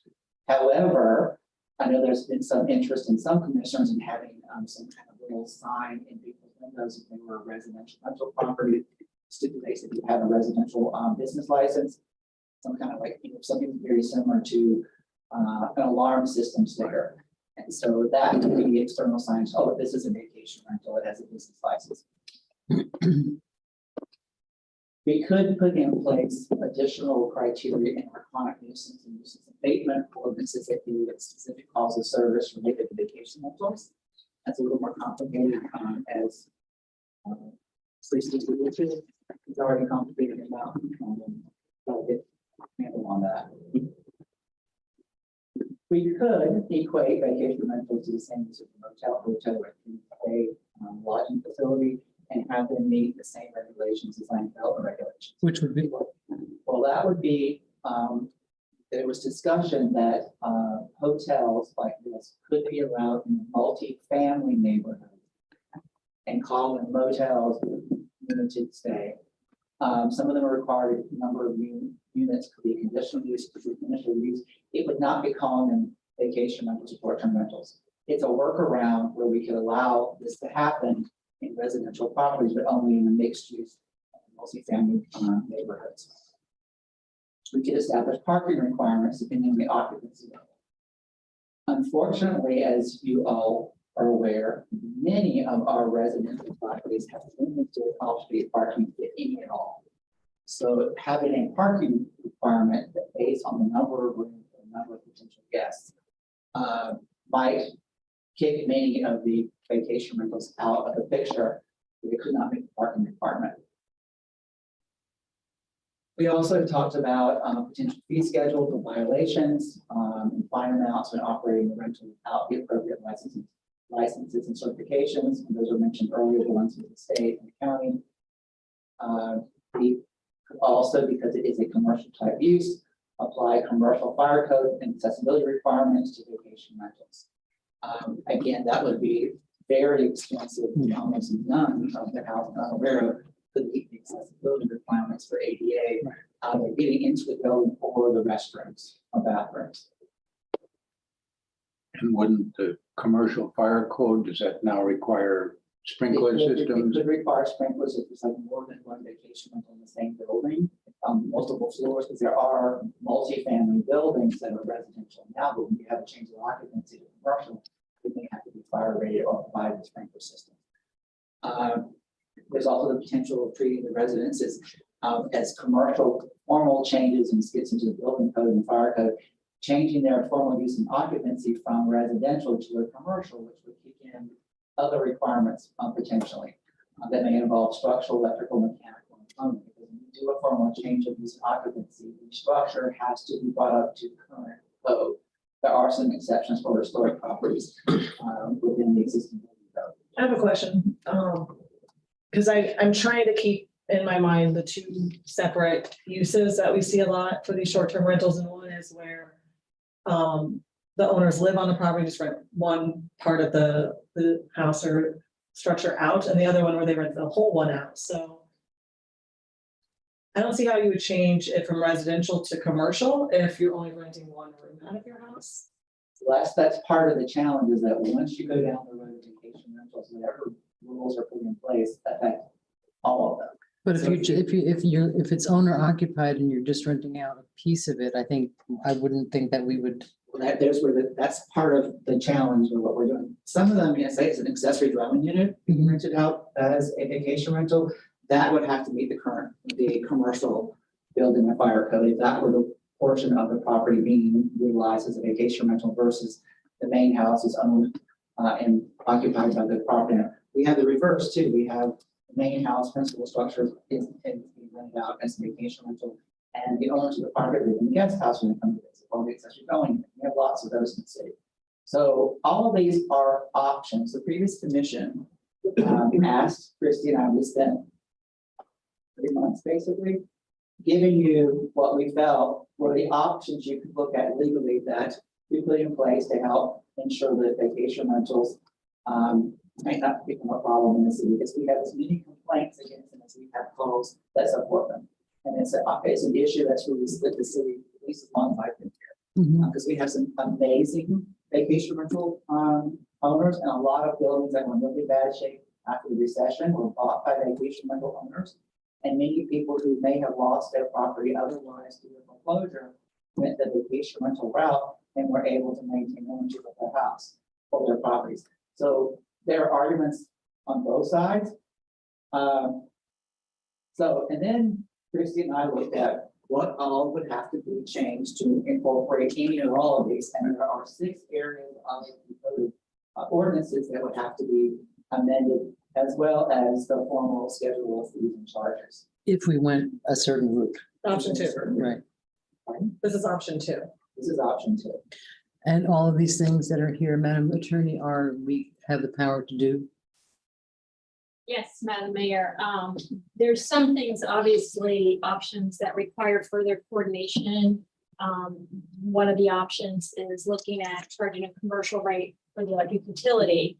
That's something we have to coordinate through Edge Department, because obviously that may not be as easy to achieve as some of the other things. But this is just the laundry list that we could come up with from, very restrictive Right. to least restrictive of what you could do if you choose option 2 to decide and say, hey, we're going to allow vacation rentals, which means you allow them throughout the city.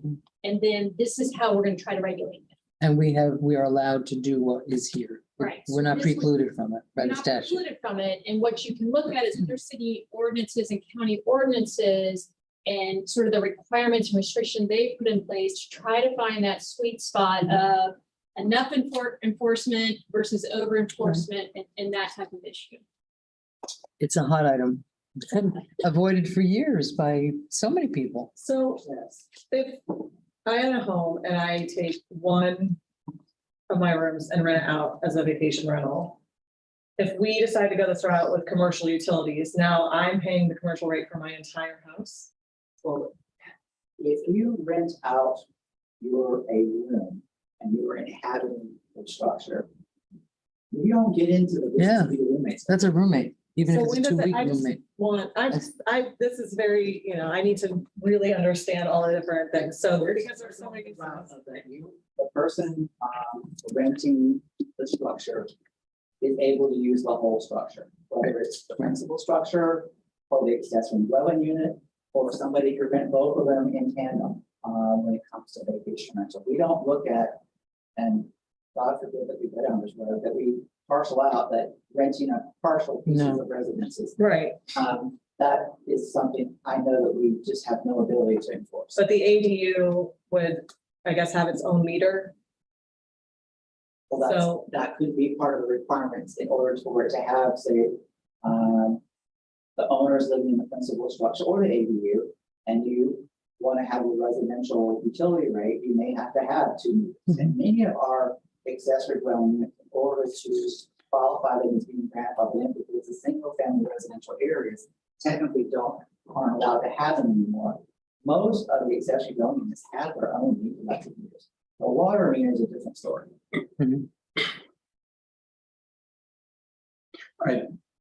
I too think that it would be useful as we think about it. This is a very complicated issue. I think you alluded correctly to, there are very strong feelings and quite reasonable arguments, yay and nay. I think it would be useful for us to develop some sort of a typology.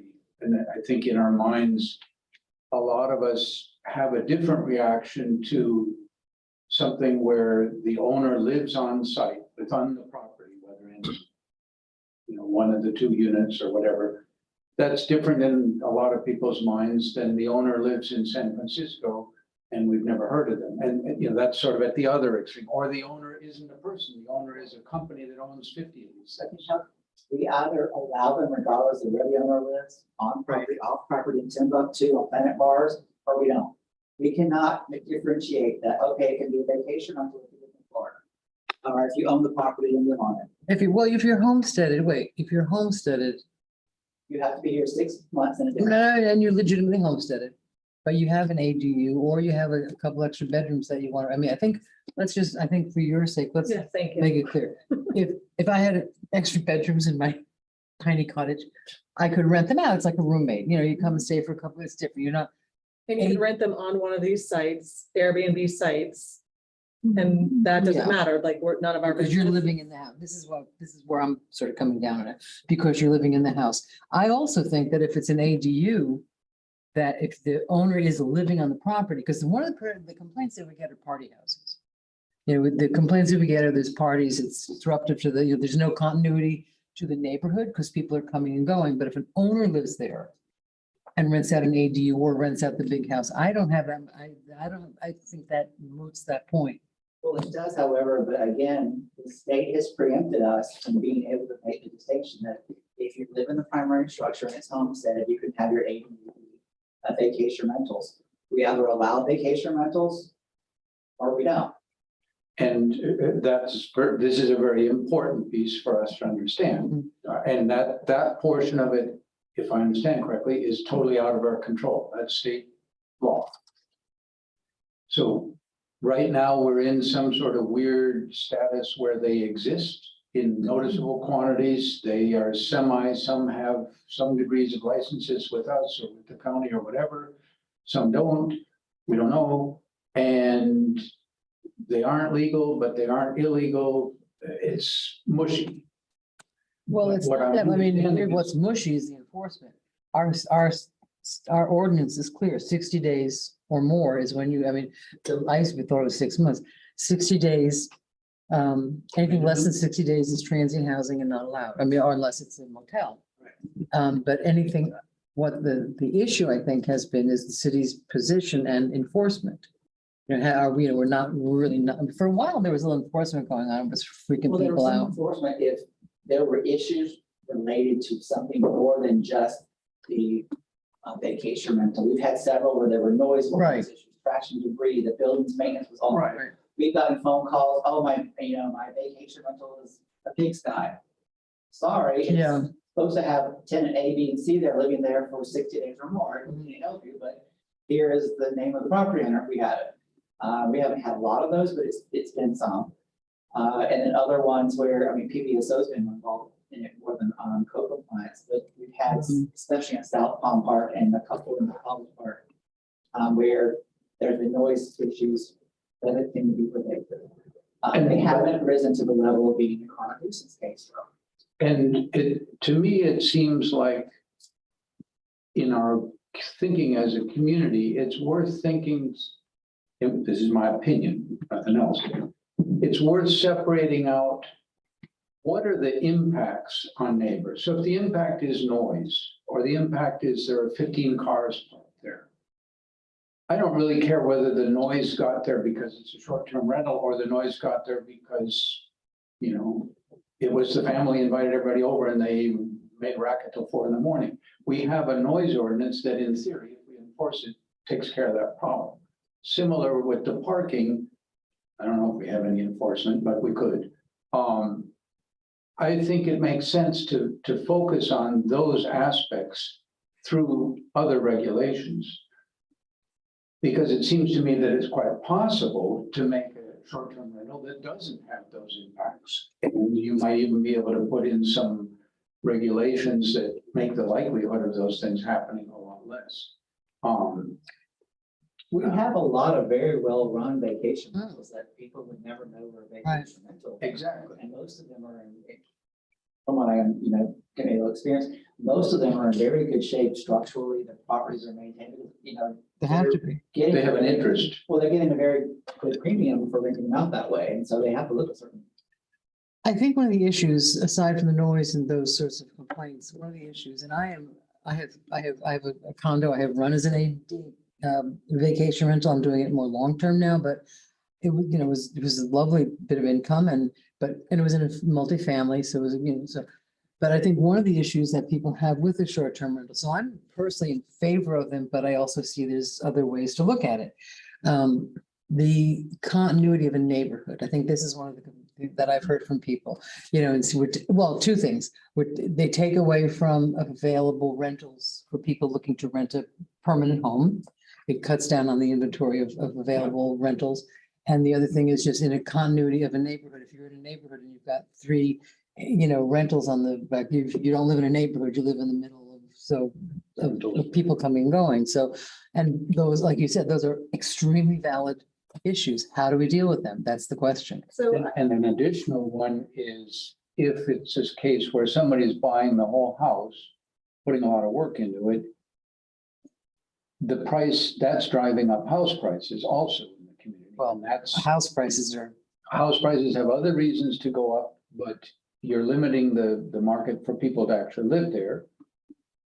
It's going to a different use. And I think it probably is contributing to a rise in house values. because you're buying it at Prices. a cost And where the you can rent ability- it out for $1,000 or plus a week, and where the person who is buying it to live in it Can't do do that, that. right? And that, I don't know You can how to probably deal pay with more that, for it. but it is a Then- piece. That's, Well, I I mean, think- that's the market. I don't think that we have much control over And it. I've What talked to the somebody's- city manager because I would like for us, this is very important right now. We don't allow transit housing in our neighborhoods. And if we are going to reverse that, we will never be able to undo that decision. The second we say, let's go ahead and make this legal, right? Am I correct with the way that the Florida is written? So this is a very serious decision that I don't want to take. I don't want to make this lightly at all, because once we go down a certain path, there's no, oops. Let's undo that. Yeah. Unless they change the statute. Unless they change the statute. And that So, doesn't make that Commissioner said, but we have had people contact our office asking us to change their use zoning because their properties will not appraise for the purchase price based on it being single family residential, but it will appraise if it's a short-term rental. Well, And I'm like, I can't change your zoning, your No. zoning is zoning. Yeah. well, so that speaks to it. People can pay more That for it. happens, but many of them are cash transactions, so the appraisal doesn't do it. and you don't tell somebody where you're gonna, you don't necessarily tell someone I'm buying this house to do a short-term rental. I mean, that would, if you knew that the price was gonna go up, you'd probably keep that pretty quiet. So for the zone, as far as zoning is concerned, if we do the motel, hotel, they would not be allowed in SF7, but they'd be allowed everywhere else. We could create a motel classification that would be allowed in all jurisdictions except for single-family residential and single-family, two-family 14. And it had to be the criteria that they meet everywhere else that's a hotel. That's a little more complicated and convoluted, but it would allow them to proliferate in certain areas of the city, but open the door for what floodgate for everything. That's an option. That may not make very many people happy, but I think most of them are actually in the SFR districts. I would think a lot of them, part of the whole appeal, I think that, as I understand it, is you're inviting people to come into our city and have sort of live in a residential neighborhood, which I can see the appeal. And if a lot of work is done in the building, that's kind of good. A lot of work on the yard, that's kind of good. But it is having an effect on those residential neighborhoods. So that's a balance. And the issue of whatever decision we make appears to have no undo. So this Why is needs a that? big thinking about. A question for both of you, I guess. Can we say anything about density? I think there's feeling out there that, well, if there's one in my neighborhood, I'm kind of okay. If there's two, I'm starting to get less okay. If there's three on my block, I've really gotten not okay. Well, there have been some college studies or planning views that in some cities they put in district separations and like numbers of like you can't have more than so many per acre or whatever. We don't have that ability. There's some very interesting ways to allow them in other states, but we are limited. We can't limit the number of them. So that's again the state. Right. So Can't prohibit them. Madam Mayor, if I Yes. may, I'm Commissioner, sorry. I'm sorry, Commissioner Maliga has her hand raised. Okay, well, we'll call on her in just a second. Okay. Thank So you. by the statute, the language is they can't be prohibited.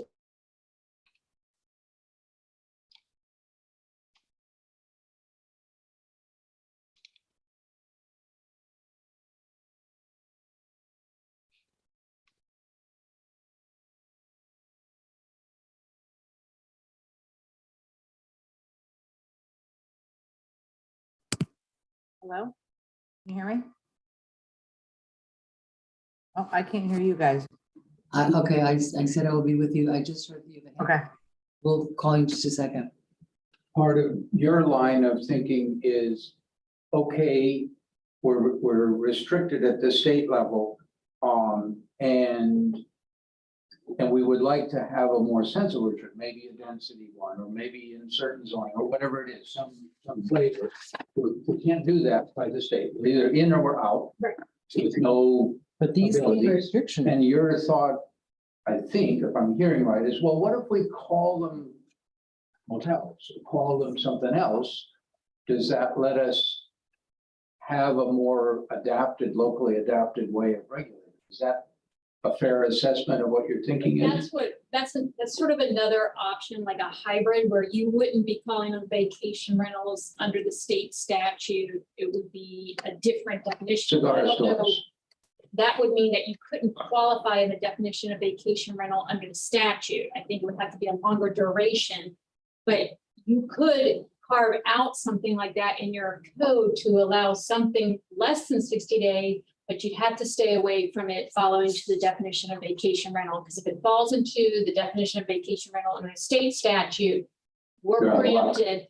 We can't prohibit them and we can't restrict the duration or the frequency of them. so it'd be a semantic question if we came up with a unicorn definition. I think it's gonna be governed by the time frame that's allowed under the state statute, the definition of vacation rental, that if you fell into that definition, then You're you fury. can't have warrants. So And I know that Commissioner Maliga has her hand up, and I know how frustrating it is to be on Zoom and not be able to be heard. It's awful. You're like, wait, Commissioner Maliga. Thank Are you, you- Madam Mayor. I'm here. Thank you, Madam Mayor. Two things. I'm a fan of Airbnbs. I support them. I think especially when a town like ours that doesn't have a hotel currently. My concern is that before we make any big decisions, I would like us to have more input from the good owners on what they think that we should be looking at as some of these ordinances or rules if we do move forward with something. And my second question was to legal is, what if we use the term boarding house? And the question is because how do, and here's just a random thought, how do rehabilitation sober living homes get away with it? You wanna- That's been the bane of our existence. Sober living homes are kind of a misnomer. What has happened is that drug rehab places lease out multifamily complexes in some homes for year or multi-year terms and have their clients go in and out of the structure. It doesn't qualify, and it meets all the requirements of an apartment or rental because the lease dictates it's a year, it's 6 months. Who gets parked in the bed is outside the jurisdiction that we have. And most of the time, the rehab does not take place at the property. They're just residing there and they go in and get their treatment. And some are there 3 months, some are 6 months, some are there not very long because they have other issues. But is that not, that's not considered subletting because aren't they paying for the program? They're just not paying to reside in the house. They also have a special accommodation under the ADA, so it Oh, right. also creates a whole different scenario that separates it from your vacation rentals. Right. Okay, so what about the term boarding home? We have a boarding house use, I believe, in the code, and we allow a boarding house downtown. Usually a boarding house is stipulated as having, it is, I'll have to look, I don't remember it off the top of my head, but it's like a single room occupancy type Right. facilities. The Hummingbird Hotel was a boarding The house, Kenwood yes. And so, has a common kitchen. yes. You don't have kitchen facilities in your room. You go down and have your food, dinner. The new term for it maybe is bed and breakfast, but which we do allow in the city. Yeah, we do allow bed and breakfast. So how does that? We only allow bed and breakfast in the resident areas in the historic district and the historic property, Okay, I believe. okay. So we have a balance. I mean, we have to try to achieve a balance within the things that, if it's safe, it's, if it passed a rental license, are we rejecting rental license applications if they put down they want to do a short-term rental? That we've been told that. Okay. So, but if somebody just came in and said, I want a rental license and didn't say anything, The issue and say that. do we have a special license? Because that's, again, anecdotal. Okay. Um, Years ago, I'm told years ago they did have one, but I didn't. Many years ago, we were like vacation rental, vacation USA. Right. I was just having this conversation with somebody earlier today that in the 70s, I don't quite know what happened in Lake Forest Beach, but we had a charter referendum to get to 65 feet. We decided we didn't want to annex in parts of what are now in Palm Beach. We outlawed vacation rentals, took them off the books, a whole number of things. And then we got on the slippery slide of 30 years of disinvestment in the city. A lot was interesting. I mean, there was a lot going on there. The malls were opening. Yeah, there's a lot happening all at the same time. And a lot of the older folks were dying out. My grandmother's generation died out. Okay, this is during the 80s. Now, my grandmother's generation died out. She lived on Southeast Street. Nobody wanted a tiny little house because it was the 80s and everybody had a big house and a big car and big shoulder pads and big hair. And so what happened, I watched it, what happened was at the same time, there was a great demographic change of Hurricane Andrew displaced a lot of people. So what happened was these little cottages became very cheap housing, bought up by landlords, and at the same time, the housing which was given to the migrant workers out in the glades was condemned. It was horrible. So that went away. So now another thing happened was the development started out west of town. So all of a sudden, when there were a lot of people who were poor agricultural workers living out there, and when a developer bought 100-acre tract, it was a loss of habitat. So it was like this perfect storm for Lake Worth. At the same time that was happening, those people were looking for places to live. Nobody wanted cottages in Lake Worth. Silly. Crazy, I know. Silly them. So that's what happened. That's really, I mean, you could watch it happen. It was within a space of a couple of years. So the development hurt us in that respect, because nobody thought to say, what about the people that are living out there? We need to set aside some places for them to live out there. So that's what happened. And, it brought, at the same time, the malls were opening, so the stores were closing. Everybody wanted to go to a mall now. I mean, I remember when you never left Lake Worth because there was fountains and there was Joann's Fabrics and all that stuff. So we just kind of got caught in the crosshairs of all that development and all that motion because we were coastal and poor and cheap. So, coming back from that now is, and I mean, God knows it's happening. A house across the street from me, a little cottage with, I think it has a second bathroom, which I covet, but I went for $450,000. Which is insane. It's but insane. that's what's happening. Yeah, so Well, from strictly an economic standpoint, there appears to be a significant amount of investment, more so than some of the owner-occupied houses with a vacation rental. Most of them appear to not be governed under the homestead exemption. They do, because of their ability to do a vacation rental, appraise higher for tax purposes. So from a strictly financial standpoint, it is to the city's general fund benefit to have them versus Right. not. plus the 13% tax that when I was doing it, I paid. And if they pay hotel motel Right, tax, that's which what I- they can be get part of that. It's 13%. They're kind of missing a lot of that before. Right. So you have some really strong arguments for them.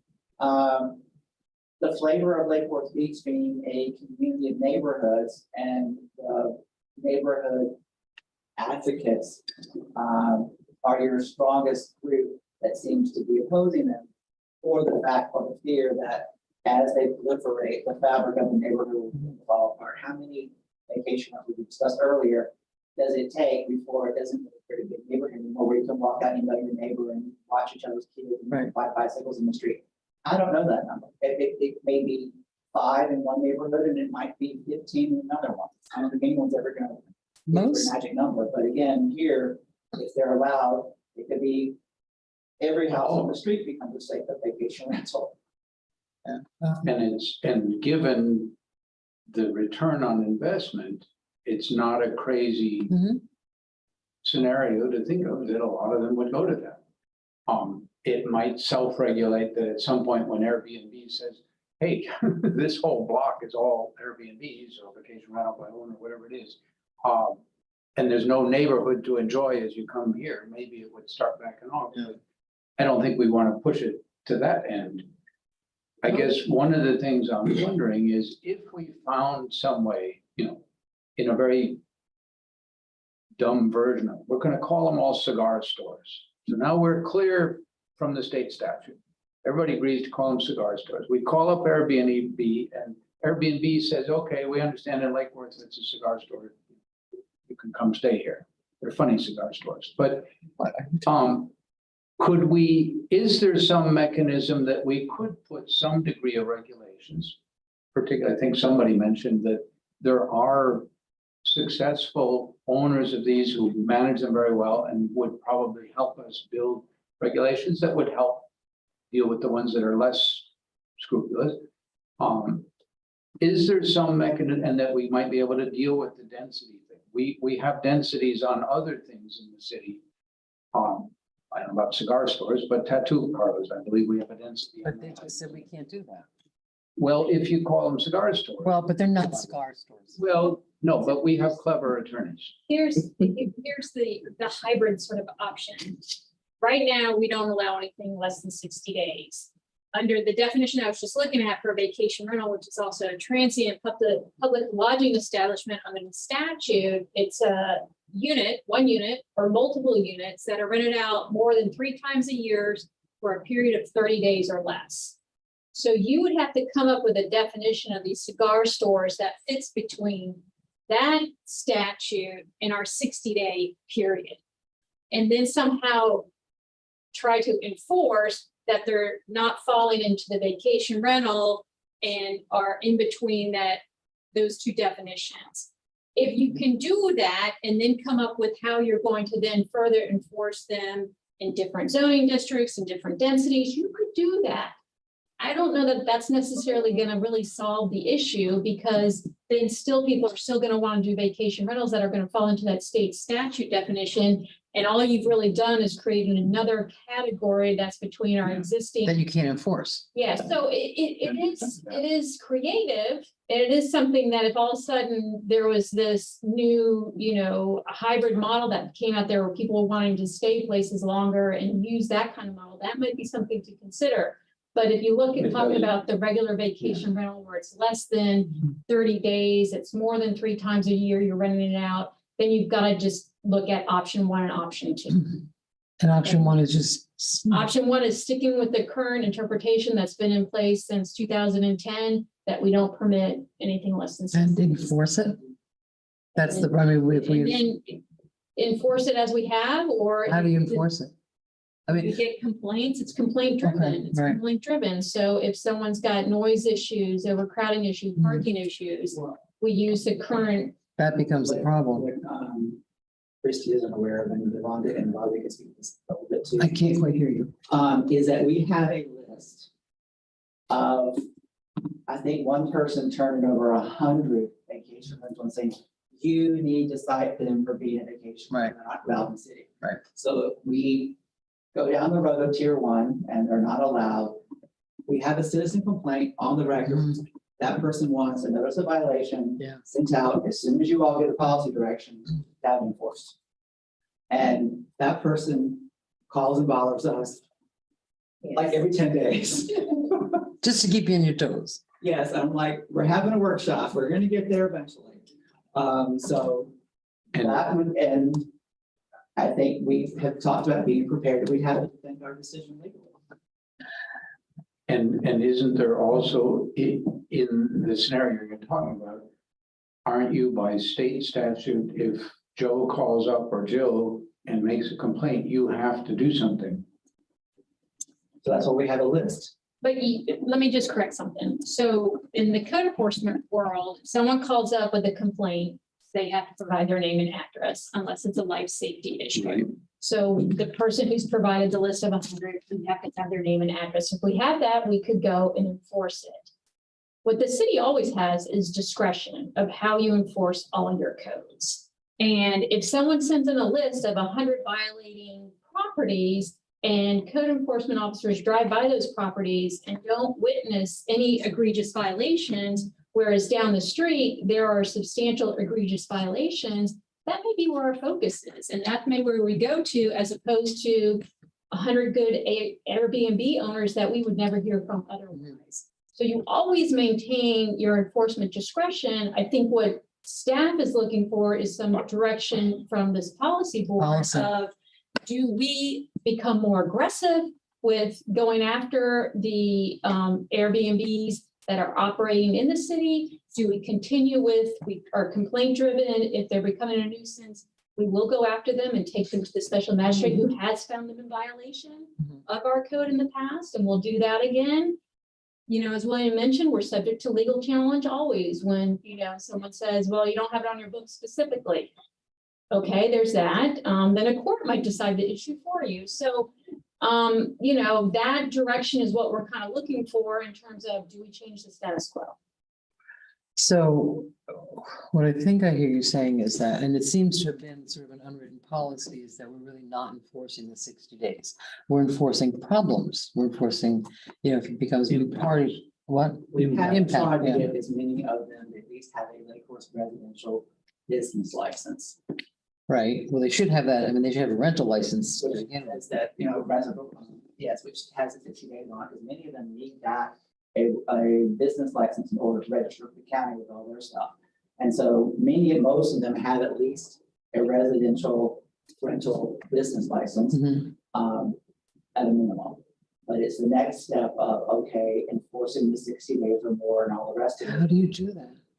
I mean, except you've got somebody calling up and saying, I watch. We get sent emails and with all the little Airbnb or room, oh, here's okay, this is Newport Beach, go after them. I'm like, well, we're waiting for policy direction. Mhm. And when we get that, we will conduct ourselves accordingly.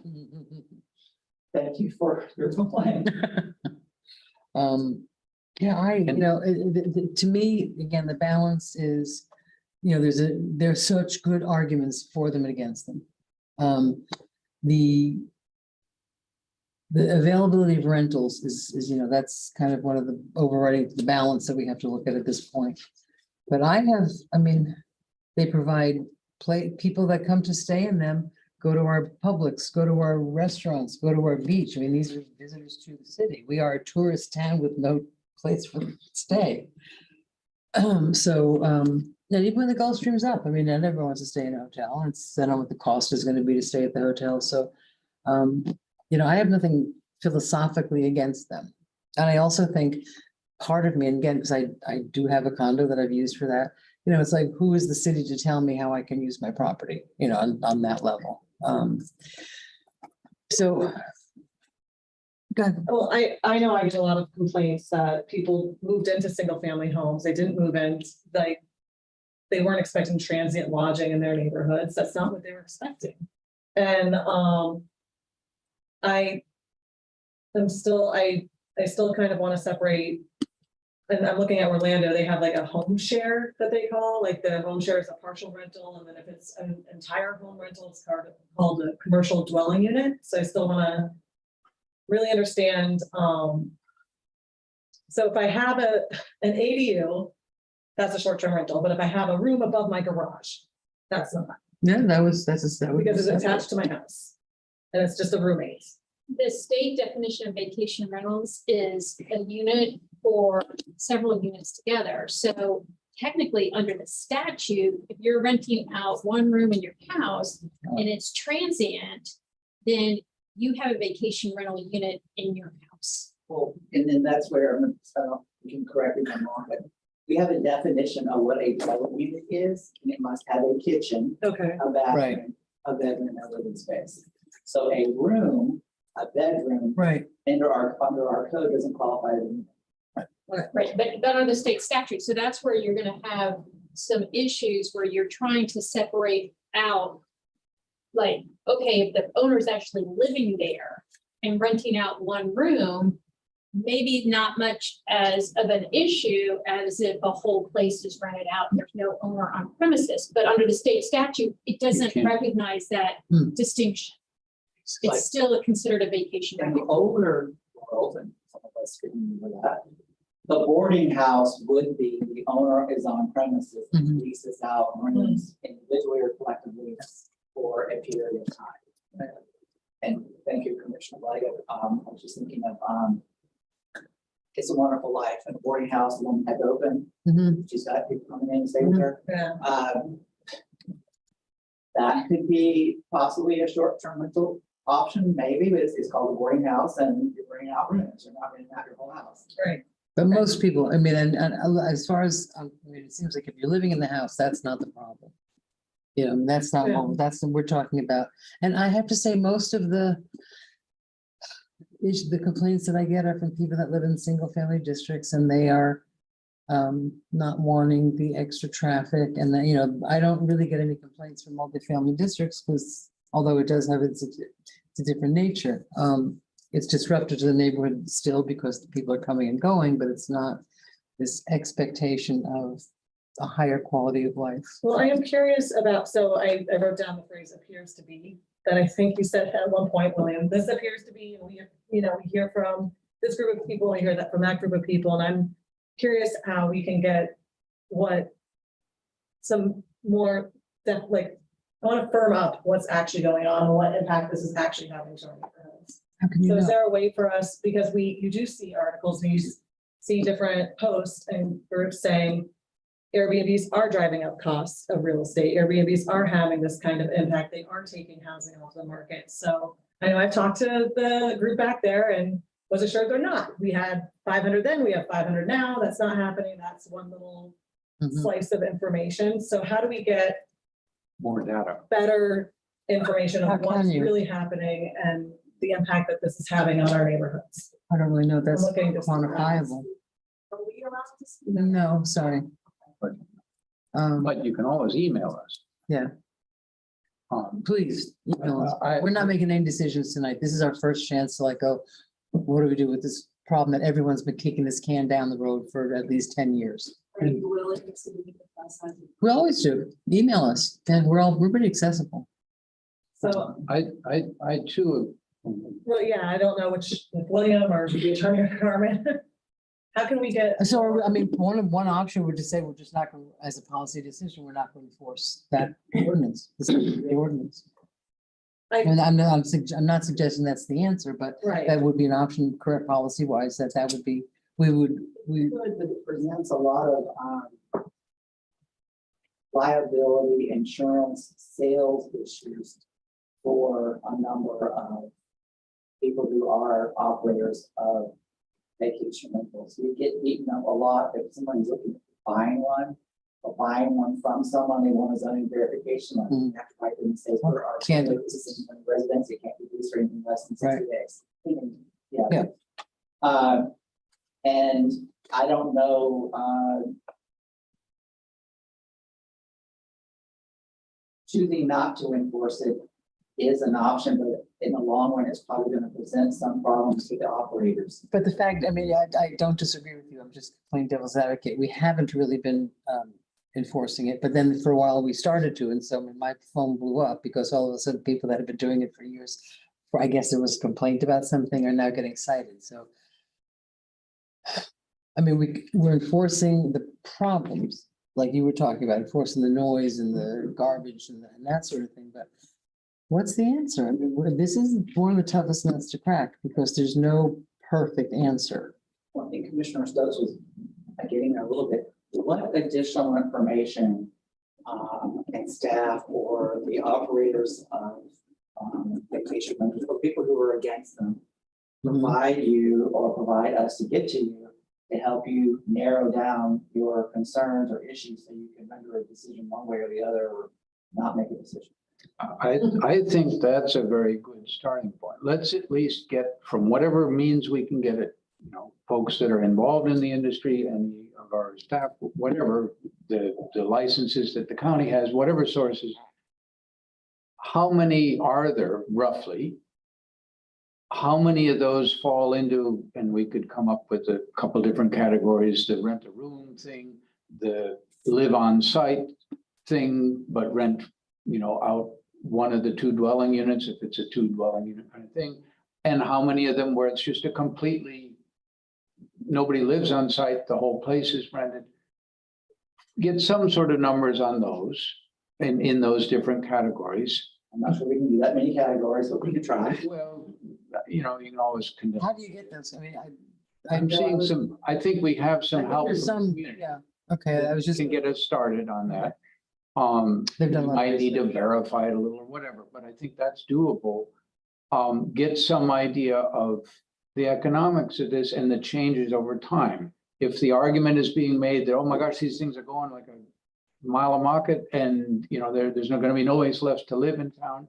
Well, that would be useful to know. I think it would also be important to know, to be realistic. Well, if you're going to sign up with Airbnb or vacation rental by owner, what do they require? Because they have requirements.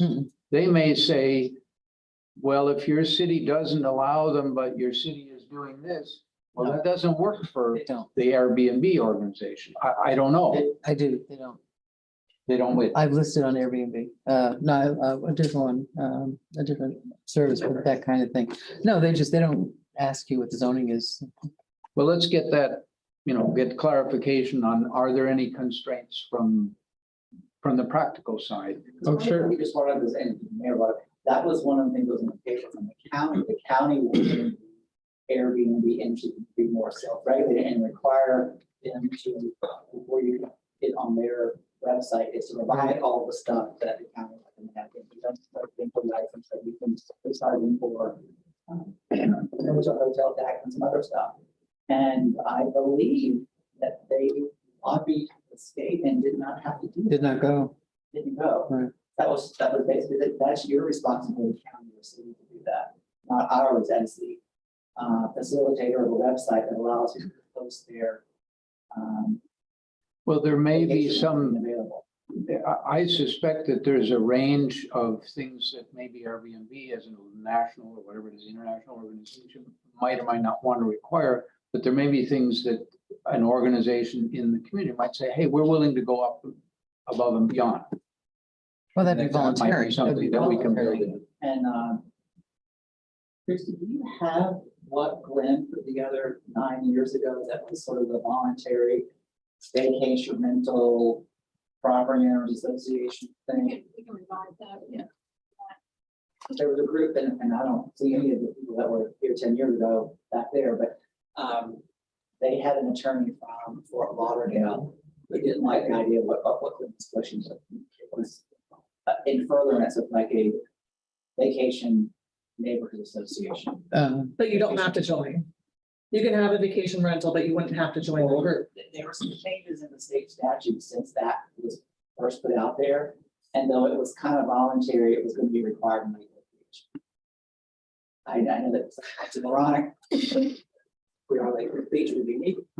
We can pull, I can't. And that's figure it out. legal? We can require that? No, but if you maybe give you some framework of what maybe people who are in the vacation rental business could be open to in order to like self-report or help self-manage each other. Because the bad apples always have a negative effect. Because we have rules that really are for low common denominator of most apples. And there are lots of good apples that get affected negatively by the rules that are in place to keep the bad apples from being bad. And maybe there are other ways to focus the needed attention on the bad apples and still allow it. I think we also need to have some sort of data gathering from the people who are very opposed to them and understand what is it that, you know, you're opposed to? Is it things that, you know, if it's going and borrowing a cup of sugar from your neighbor who is not really your neighbor, oh, maybe there's a way to deal with that. Or if it's parking, well, what are the realistic numbers? If somebody comes and rents one of these things, is it typical that they bring 5 cars with them? I suspect they bring 1 at most, and maybe not even always 1. So let's It's like figure it's a out. big house, and if you've got a friends do a weekend at the house, there's more. Yeah, and it might relate to. I mean, the point being, there's no standard for what they are. It could be, you know, a little ADU, it can be a big house where people have events, and that's. The biggest complaint we've gotten Mhm. is the ones that are rented out for a house party. Right. And I, The world right. shows up and it's it's a disaster. Yeah, And have there been a lot of those complaints? there have been a lot on, I think it's 17th South and South Palm Park. There were 2 houses. I've been on the phone and this lady was crying hysterical and I'm like, I don't know how to help you. There was one in College Park where the lady was calling on behalf of 2 elderly neighbors who, one of them ended up in the hospital, but they couldn't sleep, I guess, for a long time because the party was going on for quite a while. And why they didn't choose to call PDSO, or when PDSO was called there, it wasn't that bad. I don't know. Well, that's that old noise complaint issue. Yes. but my guess, and that would be a place where let's try to collect a bit more data. If there, let's say there are 500 of these things in the city. I don't know what the number, but let's say it's 500. And 5 of them are the source of 95% of the complaints.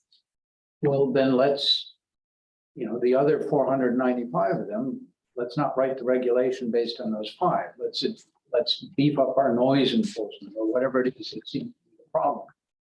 And try to be more balanced about it, if that's possible. But I think we need to hear from the people who don't like them and try to understand better. What is the problem? You just philosophically don't like them, well, we might not be able to deal with that.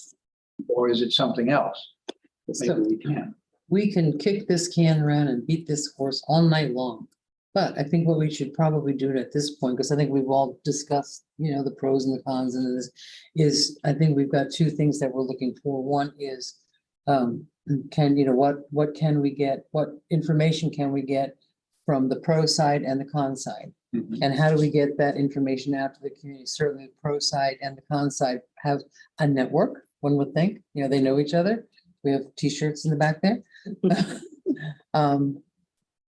And then here, the thing I've heard most is, you know, the single family. I bought a single family house because I wanted to live in a quiet neighborhood, and that's not what I'm getting with the part with, you know, Airbnb next door. Whether they have actual complaint, I got an email today that Airbnbs were taking over the city. And ruining it for everybody. And I thought that was more of an extreme view than I would take.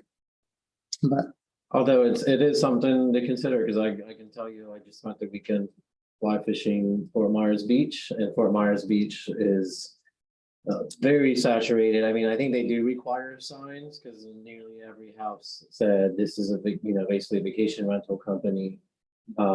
Obviously it's an island, so it's probably not, there's not going to be too much affordable housing there, but it's very restricted on their housing inventory. So it is a delicate balance. We want to not impact business owners, right? Short-term rentals, their businesses, their business owners. We don't want to hurt them.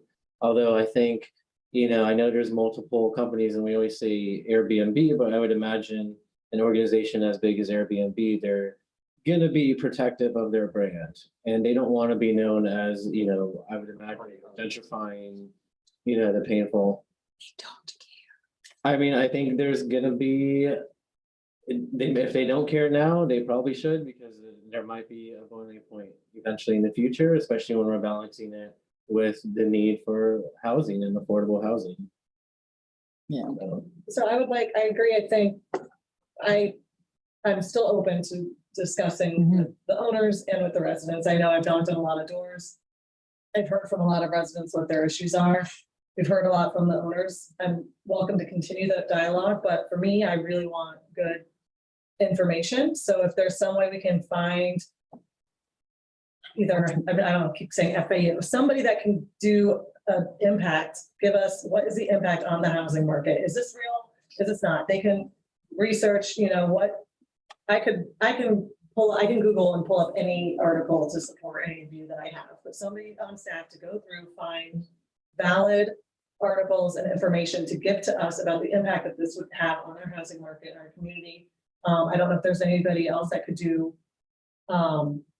specific to like Worth Beach, what might be happening. I agree with Commissioner McBoy. How many and what kind do we currently have right now? I think information is crucial. And so that's what I'm looking for from staff, or those two general things. And then yes, we can continue to meet with, pull up the agreement, all the suggestions. I know I have things from this group. So we had a group 10 years ago, we have a new group that I have lots of information about suggestions on how to be good neighbors and all that stuff. We have a lot. So those are the two things I think are missing, and then we'll have to dig in and make a decision. I don't know what kind of information would quantify that in terms of our city specifically. What effect, I mean, I don't know, but what effect does Airbnbs have on the economics of the city? Because there's pros and cons to it. I said on the housing market, not, Yeah. we can also consider, we know we've done lots of studies on. But how, tourism what, and I'm just curious, what are you looking for? I'm looking to see if having 300 houses taken off the market and used as Airbnbs is having an impact on our housing supply and the cost of housing in the city, or any city, and then a similar city. I'm sure that there's research that's been done on this. If the second part of information I wanted, what and how many? If there's 300 Airbnbs, only 50 of them are full house rentals, and the other 250 are owner occupied. I doubt that's having much of an impact on the housing market, because there's families living in them and they're just renting out an extra room versus pulling 300 completely out of the housing market. So I mean, that's important information to me. Well, there's going to be a category that, and I don't know how we spin on this, but like I said earlier, there are ones where it's owner occupied and it has a homestead exemption, but they're not here all the year. They only have to be here 6 months and a day, and then the rest of 5 months and 29 days is a vacation rental. So, how we split the baby, yeah, that one's occupied, but it's being rented out. It's being really rented out as a full vacation rental. It's not being like people renting out rooms. I have to talk to the GIS guy and see if we can put some of various components and information in, but with an Excel spreadsheet, and you have it mapped. And hopefully the vacation rental entities can give us what type of rentals within a geographic area there are, and we can map it that way. Then correspond it with the property appraiser's office, which ones are homestead exemptions are. And then making cross reference which ones have business licenses. It sounds to me Commissioner like, Malega has had her hand up. Do you still have your hand up, Commissioner Malega? It seems. to be I did, down. I guess my question is, what do we think that we are gonna do about the housing market? We cannot change, a market is a market, and I hear what we're saying, we need to be able to on how we can assist with the CRA obtaining more funding and us being able to put in affordable and workforce housing on these investors and developers who are coming into town. I'm 150% behind that. I don't feel comfortable dictating to an owner, oh, you're hurting the housing market, so that's why we may vote against this. I don't like the way that sounds. It makes me as a self-employed business owner think that that's not fair. You know, there are a lot of people who are earning their income, and this is how they're building their ability to retire in the future on some of these rentals. And I'm all for the ones who are owner occupied, but there are some who are owner occupied and they might own a house right next door that they rent, but they don't live in. Mhm. I'm fearful that we're looking at a national crisis that's just here and now, and focusing our energy and efforts on what we can do to help that instead of the issue that's at hand. The issue that's at hand is the fact that we have Airbnbs, short-term rentals, boarding houses, whatever we want to call them today, cigar stores, Mr. McVoy, that just, they don't have the right rules and regulations because, you know, as we've stated before, the previous commission just didn't want to make rules and regulations that would, you know, hinder or make some people upset. And now we have I don't think that's fair. I don't think that, I think the prior commission's hands were tied just like ours are right now. yeah. well, no, but I'm saying way before the state made their rules and regulations. I'm talking years ago. When everybody else got on the bandwagon and they saw the forecast of what was coming and we didn't. So I want us to be careful that we're not looking at a national problem and trying to fix that national problem by looking at our housing market in our 7 square miles and dictating what we do in the future for these rental properties based on that. Well, we probably still have an ordinance on the books that says more than X amount of people that are unrelated can't live together. We do. I hear you, Commissioner Malega, and I think it's a fair concern to raise. How much can we tell people what they can do? I think the counter response is that we tell people what they can do all the time on all sorts of things, and markets often have a degree of governmental regulation. You can argue whether it's good or bad, but it's not an uncommon thing. I think at this point, it's simply an information request. Can we get some idea of, is there anybody out there that's looked at this and have some idea and says, look, if you've got 20,000 structures in your town and 10,000 of them are going into this short-term rentals, well, yeah, you're probably going to have some effect. If you've got 5 of them going into it, well, it's probably not a very big effect. You know, let's get some. Well, we know there's a around it a little bit You know, and a sense of the trend. And I respect that, but at the same time, that would be like us looking at every investor who buys, you know, a 3-bedroom home and turns around and rents it for $5,000 a month because he's charged per person that's in the room. You know, a bigger issue in our city, if you ask me, but we're not trying to figure that problem out because we really, our hands are tied there as well, because we can't knock on the door and go, hey, how many people are living here? So, I mean, I understand I just want us to be mindful of where this is going and the communication that's going to go, obviously, the next couple of days through the city. I don't want people to think that we're looking at Airbnbs as a bad thing or short-term rentals as a bad thing, or that they're stealing or taking from people who need housing, because we know how much we care about housing in our city. I mean, we've all been very vocal in that.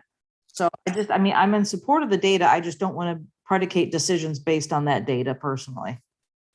another thing is, I mean, for like myself, I had my condo, it was lovely and people came, and after a while though, I just, they're not always a permanent idea for somebody, you know, you can have an Airbnb, and now I don't do Airbnbs and I have longer term, you know, at least, you know, more than 60 days coming in. So it's not like you open up a restaurant, it's always going to be a restaurant. It's something that you might try, and then you say, yeah, it's too much trouble, I don't want it. And then now if we've made them like put in sprinkler systems and all that stuff, it's like, I'm not for all that. These are houses. I mean, I've stayed in Airbnbs and it's a house. You go to a house, you know, you have to have a smoke detector, you have to have a fire extinguisher, That's cool. you know. But let's not go crazy. I don't, yeah, I'm not, I'm sort Irrigation of piping. not, Sprinkler pipe.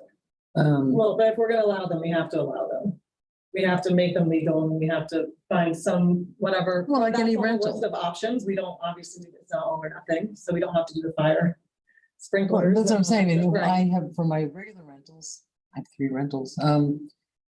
Yeah, I get inspected and I have to do that and that's legal and I have to, you know, I have insurance and that takes care of it. Whether it's somebody staying for 2 weeks or 6 years, it should still be safe, but I don't know about a whole nother layer of stuff on it, which is gonna cost the owners money. And they might just say, you know, don't want to do it anymore. So we are in a conundrum.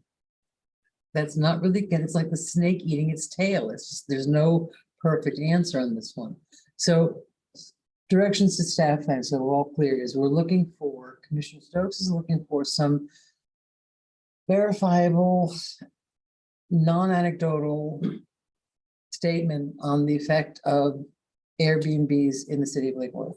Yes. Okay. I hope we can get that. What else are we looking for staff to do so that they understand? I mean, I don't know if that's possible. We'll work with staff. We'll find I out. have faith in them. Other things we're looking for from staff, just to be clear, are what? Anything else? Well, I think we've talked about, let's, Numbers and types. yeah, get numbers and types and you mentioned GIS. You guys want to go over everything at the end of the. And Why then don't we ask our city manager to do that? well, also information on, from both sides, those Right, who are yeah. owners who are for it, and also, the Concern. community that have concerns. And how do we get that request out? I think the owners, we can probably reach out fairly easily. The folks in the community who are concerned, I would doubt are as organized as a We group. have to have some type of, I think we we need need a to- certain network out there, though. I get the. community meeting to get input. I have an email, so I have a list of emails from people who voice, they're concerned about it. Okay, so we have a start. It's not a very large list and they're not organized. Right. And as Yolanda mentioned, you need to reach out to the neighborhood association. We Right. have experience in certain neighborhood associations that are really gung ho for them. Mhm. And other ones aren't. And I'm like, well, we can't, they can choose which neighborhood gets in and which one doesn't. Right. Unless we do the motel thing. Unless we, the motel thing would only with multifamily districts, Yes. which I'd like- two-thirds of the city's SFR, so they would not, motels would not be allowed in SFR. You're also in an odd economic bubble, right? Mhm. Between COVID and the proliferation where thousands of people wanted to come to Florida to get away from being in the city. There was an exponential growth in, I think, vacation rentals to accommodate that. We're not at a steady state of sort of a stable economy. We don't have COVID. And now all these people trying to rush down here to get away from germs.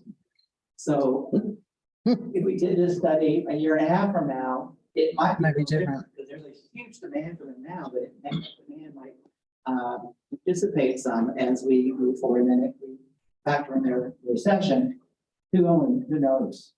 Mhm. So. we- And the price, the bubble of the houses being so expensive. And Madam Mayor, I think once we talk with the community on both sides, we will be able to obtain what the true concerns are and determine how those can be addressed through whatever process we go to on the issue. Because right now, if we talk about the existing concerns as mainly noise, party houses. We can deal with that with We code. can find out what we can do to minimize that. And I know I've had conversations with those who own the facilities and I know they have some ideas about that. Mhm. So I think that'll be worth looking into. Okay. Okay, so we, And the vacation, short-term rental lobbies into the state has quite a bit of information. Okay. As to why they're good and how they can benefit the state and provide, an option that satisfies the commandments and stay. I would imagine they have a GIS layer as well, but whether or not you would want to share that. This is. GIS, The information's hard, it's hard to get that, but we can try. GIS. Go. But matter of Oh, the G, okay. where they're all at. I like that. I think that would be, I think you mentioned and alluded to it, that having some idea of physically where they spread around town, if we can get that one or another way. The other thing, I just mentioned it, many of the things you asked and the kind of cross-referencing Papa database with other databases, could that be a project that some student could get put on and maybe get some extra credit or do a project? Planning student from Summer FAU. school. What? Summer, they're not in school. Summer Well, not program. necessarily, I'm not thinking high school. Yeah. Maybe more university student. It could be, unfortunately, we ran out of planning internally. So we're not gonna have planning intern this summer. But we could get information from the state and from the county as to who's licensed and provide you data on the license operating facilities within the city. Okay. Well, I think we have, are we having fun yet? I think we have quite a bit to go on. I think we do, you know, it's one of those things that we have to somehow find a balance within the confines of what the state will let us and with what our citizens are looking for. So, anything else from anybody? Thank you very much. Thank you. Thank you for your time. Stay tuned. Motion to adjourn. Do I have a second? Second? All in favor? Aye. Thank you. Yeah.